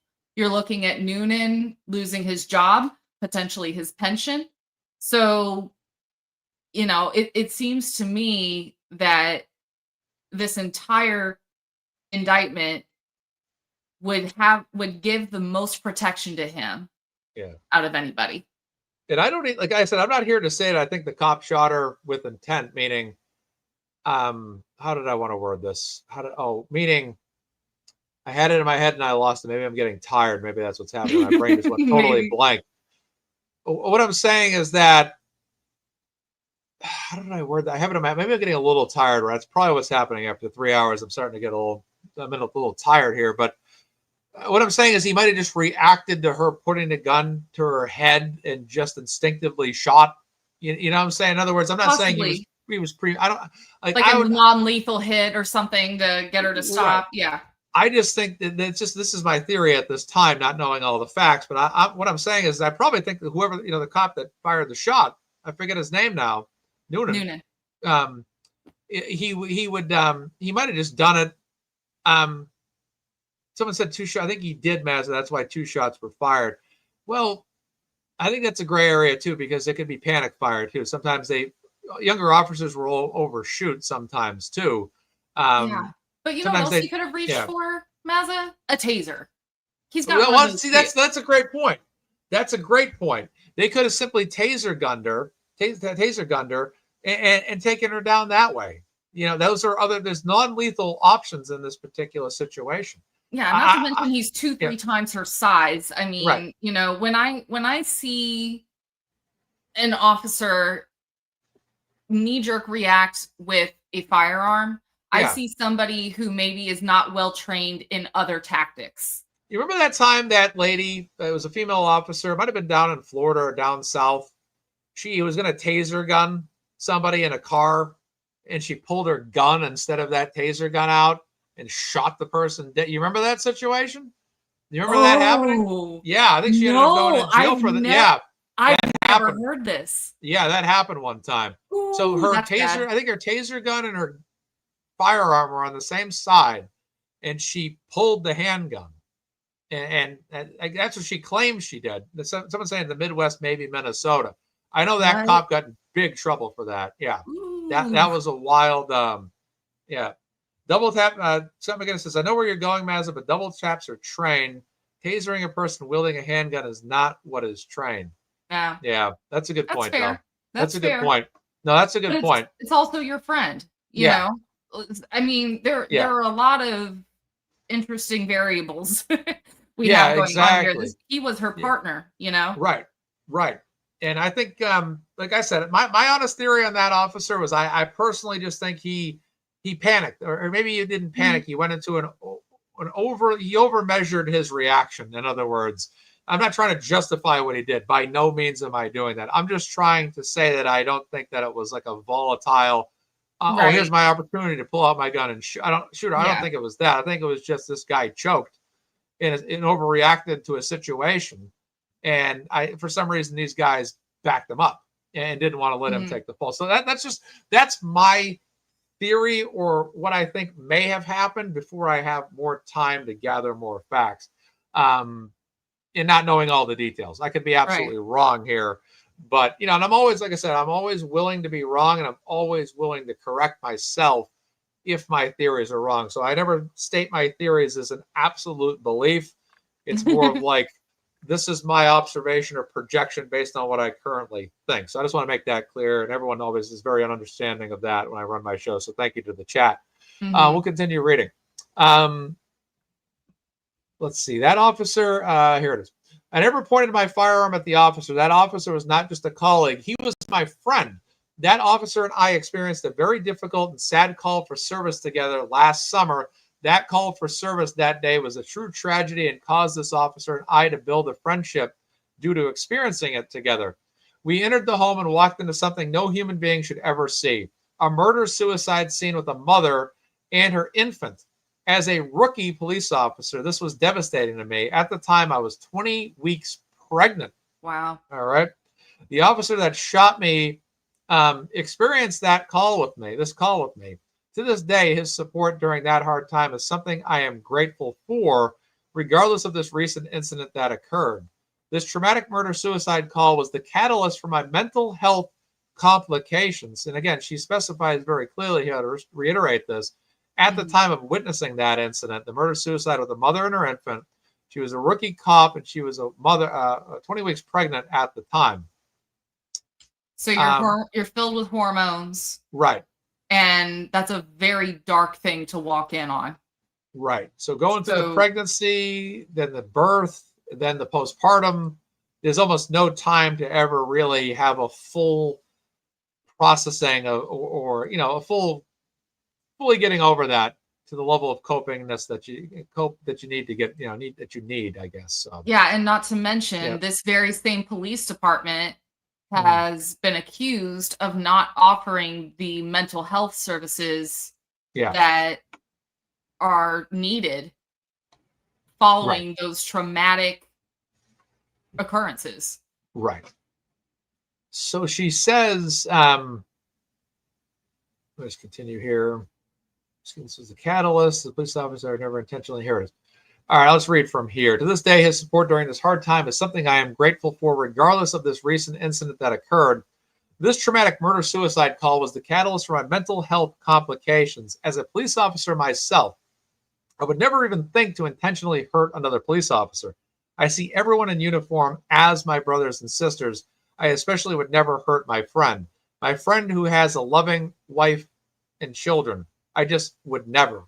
My firearm was never pointed in any direction other than my own temple. When I pulled the trigger, my gun did not fire. However, I immediately got shot in the chest by my colleague and friend. I am extremely grateful for two things: that God protected me from my attempt of taking my own life, and protect me by millimeters from dying from that gunshot wound to my chest. I will survive and thrive. I know I need to be on this earth for many reasons, but most importantly, my beautiful son. This is my covenant with God and my son. This letter continues with the final section here. I would also like to note from the very beginning, I acknowledge my diagnosis. Let me restart. Stammered a little bit when I get tired. I apologize, folks. No worries. Hakuna Matata. Yeah. I would also like to note that from the very beginning, I acknowledged my diagnosis of postpartum depression and immediately sought help from medical professionals. I was failed by so many. The narrative that has been released by the North Andover Police Department is vague and non-committal for a reason. If body cameras were worn by the department, I would not be in a position where I am wrongly accused of pointing my gun at this officer. I know the truth will prevail. This is signed and is written by Kelsey Fitzsimmons. Britt Happens. What are your thoughts? Well, as someone who has faith, I'm equally grateful because absolutely there were two highly unlikely variables that made it to where Kelsey is still alive. If it's true that her gun jammed or misfired, then obviously she would not have had much of a chance. And secondly, the shot from Noonan, came so close to taking her life. So I'm glad to see that Kelsey is taking that 30,000 foot view and looking at her situation, not with, not just in self-pity or anything, but also with gratitude and faith that she's supposed to be here. She has a baby to fight for. She has her own future to fight for as well ahead of her. So I'm very, very, I very much admire her perspective Yeah. in all this, at least from what we can see in her written statement. Right. I hope that she keeps that strength, Yeah, because absolutely. we have seen the way that the Commonwealth will, not just with power, but also with persistence, pick and, prod away at an individual in hopes of either financially draining, emotionally draining, or spiritually draining the defendant at hand. So Right.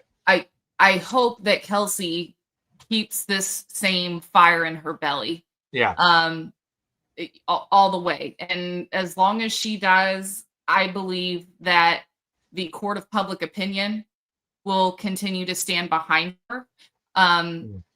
And I just hope for the best for her.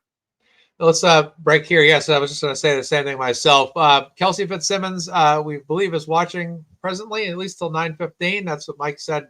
So she might have already logged up. I don't know. Either way, we'll just presume she's still watching. Or could watch this tomorrow to watch the rest. So if everyone could just put a purple hearts like I'm seeing right there in the chat, that would be great. Kelsey, we're just doing everything we can to assist you. We're proud to announce at least $4,221 has been raised towards your defense fund tonight, which is I'm very, very proud of everybody that's made the donation tonight. Your Give, Send, Go is presently at $22,699 with the $4,221 of additional donations tonight. Purple hearts are all over the chat right now. Yeah, in your honor. Britt, anything you just wanted to say as it's 9:13? Sure. Kelsey, you have some guardian angels, girl, and you're gonna need them. You obviously you have a lot ahead of you as far as further difficulties. So we all stand arm in arm with you. I'm gonna continue to help get the word out as much as I can. And the world is watching. Yeah, absolutely. Absolutely. And this is, with this too, this is only going to grow. This is only going to take on, like with Karen Reed, it takes on a life of its own. And, we hate to see anybody in this situation, but I think the best we can do for anybody in this situation is assist them, back them up, support them, give them our backing and financial backing as well, which I think is extremely important. And this is something that's near and dear to me, something I've done, and I just want to continue doing that for Kelsey Fitzsimmons as well. As we see all these purple hearts, look at all these messages. Someone says, Kelsey, you are not alone. Isn't that true? Absolutely, no question about it.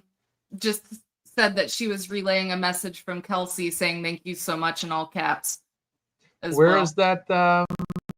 What's the name? I'm sorry, Court. Yeah, Court right with here. Several T's. Yep, Oh, there you go. This right here. Kelsey says, thank you so much. Okay. All right. Perfect. Thank you, Court, for that as well. Court is who now? A friend or a family? I don't know personally. Oh, okay. You can ask Mike maybe later. Okay. Mike may know. I would imagine so, that she's a family member or friend. Perfect. Well, we thank you, Court, for relaying us this message, and you're welcome, Kelsey. We'll just continue. Scott McGinnis is a warrior as well, being outside of court all the time, outside of your court case recently. 9:15, so she's probably had to log up, but she can pick up tomorrow, I'm sure, to watch the remainder. So that's good news. But like I said, it's a bad situation for her, and we want to see her removed from that facility and allowed to be at the very least under house arrest. At the very least under house arrest. That is for sure. I think we just got a large donation here. Let's see what we got. No, it's $25. Sorry, I read it as higher. That was confusing. So we are now at 4,246. All right. Well, Leia's a lot of people with hearts here. This is great. Let's fire some of these up. Purple hearts, Nancy. Purple hearts, but that's okay. Well, red hearts are good too. We made a statement tonight, everybody, didn't we? Yeah. This just goes to show you. One and yeah. Yeah, it just goes to show you. Sorry, I apologize for cutting it off, Britt. I totally apologize. It just goes to show you how fast this story is becoming popular in the circle here of the online true crime circle, the community, Karen Reed, supporters, etc. All the people. I'm seeing a lot of names here tonight that I had never recognized before too. So this might be a completely New newer crowd? audience, new to MazzaMedia. Jenny, I know Jenny very well. But this is great to see all these people here that are just showing their support for her, giving good messages. That's Courtney, someone said. Thank you, Misty. I appreciate that. Oh, maybe Courtney Healy. Courtney Healy, yes, perhaps. That's fantastic.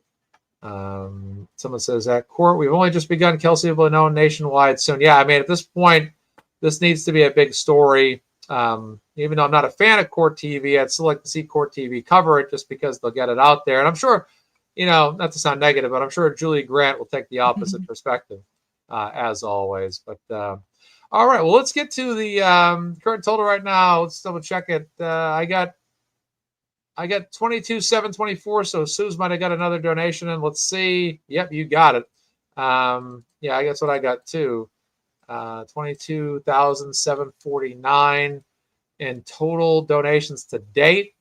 And our show donation is right now at $4,271. That is fantastic. Great job, folks. Wonderful. Great job to everybody for participating.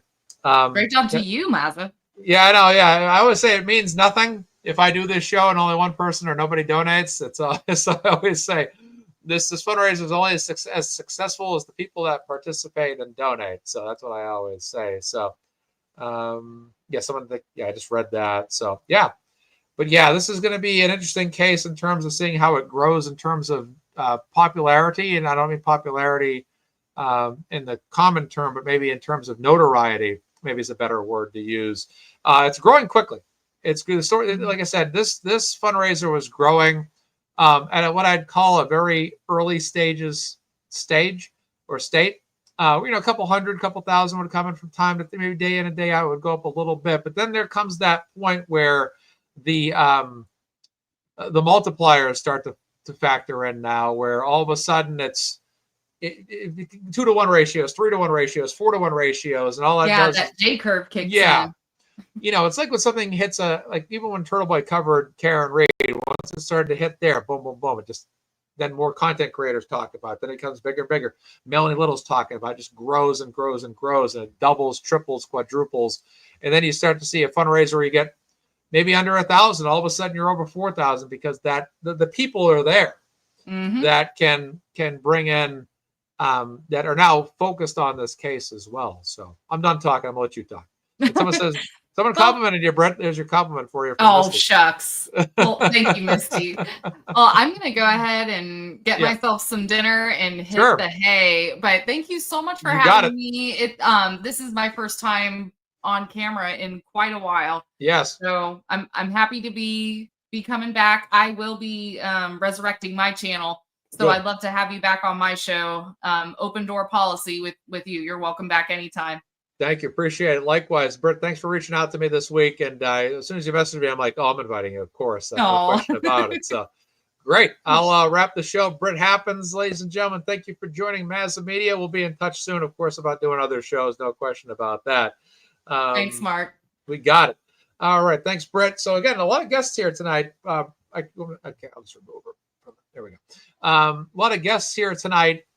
We had Broken Baker, Attorney Nan Gallagher, Mike from the Young Jerks, and we also had Brit Happens on the program here tonight, which was absolutely fantastic to have all these people join us tonight and just help out. I always feel like a fundraiser is always more effective when you have more guests because you can kind of have more of an audience for that fundraiser generally. So that always brings in more. And even like Glara's fundraisers always has multiple guests cycling in and out throughout his program. Other people have done fundraisers, same thing. It's very effective. The guests always multiply it, makes it a bigger event. You know what I mean? As opposed to just one person. When you have those guests, it's easier to do. Plus, you can go longer because these shows. To just tell you something about when you do a stream, I'll just tell you what my experience is. It's easier to do a 3-hour and 18-minute show when you have guests than it is to do like an hour and a half show by yourself, because when you do an hour and a half show by yourself, you're talking the entire time. When you have the guests, you can take some breaks. You don't have to talk all the time. So when you have, and plus with a fundraiser, you want the show to go 2 to 3 hours, preferably, or more. So when you have the guests, that ensures that your energy won't be as depleted if you do it by yourself. Because again, when you're by yourself, you got to talk, and you run out of energy. And by the hour and a half mark, you're like, all right, I think I might want to call it quits. But when you have that time to break, listen to other people talk, let them, put their energy out, talk amongst themselves as well. You can take that little break, and that helps you have the energy to get, to a 3 hour or more show. So those are some things I've learned about doing shows by myself or with a group of people, with guests, on how your energy can kind of be longer on this as well. So great stuff. Great show tonight. This is an amazing success. Let's get a final tally. This will be our final tally. Okay, so it's locked in. All right, so we get the same amount. So it's going to be, here it comes. Ready? Let's get the drum roll going. Voice is getting a little tired too right now, that's for sure. Definitely tired. I'm a little fatigued. I was a little bit more tired than normal today on Saturday. So I, especially the last half an hour mentally, I've kind of started to feel a little bit of a decline with my energy, just because being on so long. It's 9:23 at night too. So 4,271 is our final total. All right, let's go. Let's get that on the screen. All right, there it is. I'm going to put my right there. Let's get a screenshot.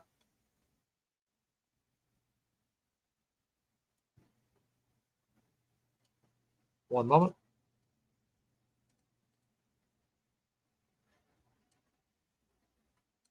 Bingo, got it. All right, great. So I'm back on camera now.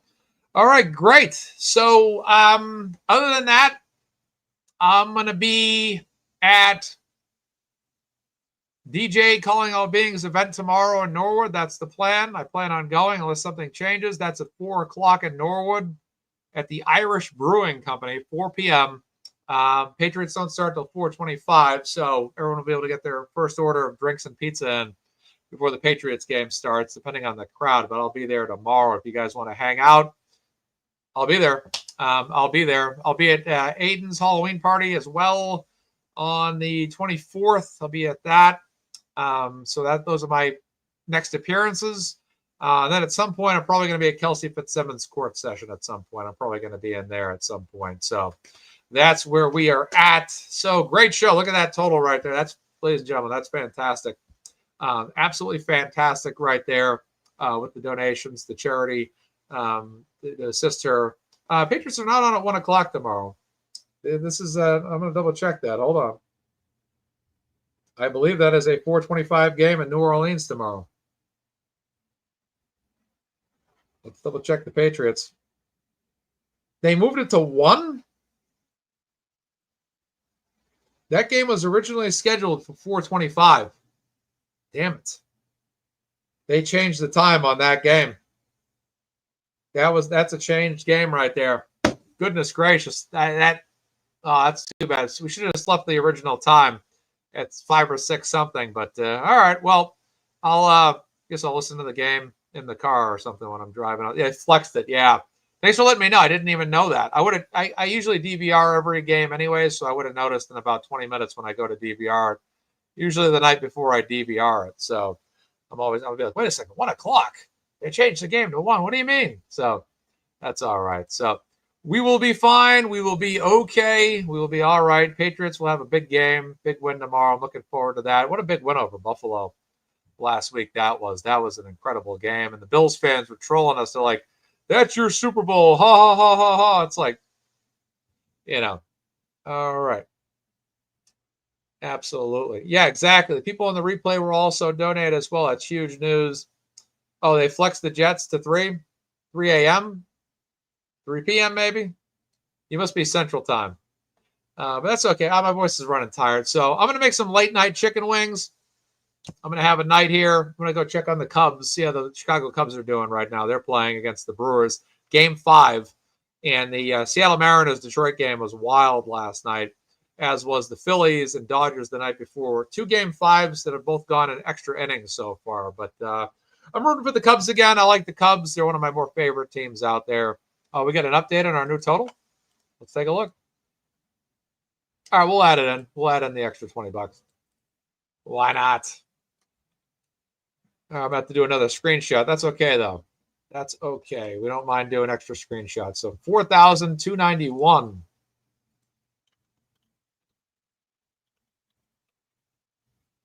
$4,291 is the new total. All right, that's great news. Donations were fantastic tonight. Very, very thankful for that. I'll screenshot it here. I like to take the screenshot with my photo off.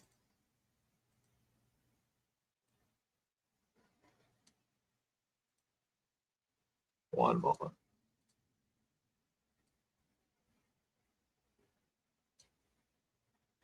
All right, that should do it.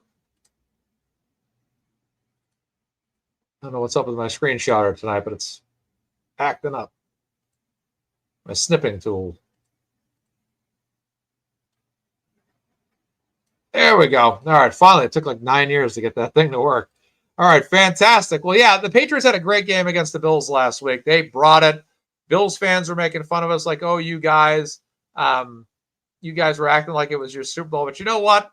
Patriots are back. They need to win again tomorrow, start winning a lot of games, get back to the playoffs, and I want to see the best run possible. So thank you to everybody that donated to Kelsey Fitzsimmons. Karen Reed, I got to start covering some more news on her soon, especially when the civil suit starts to pick up. I'll start to cover it a little bit more. But it was great to be back. First show in about 2 to 3 weeks for me, I think, and all that. So we are in good standing here, ladies and gentlemen.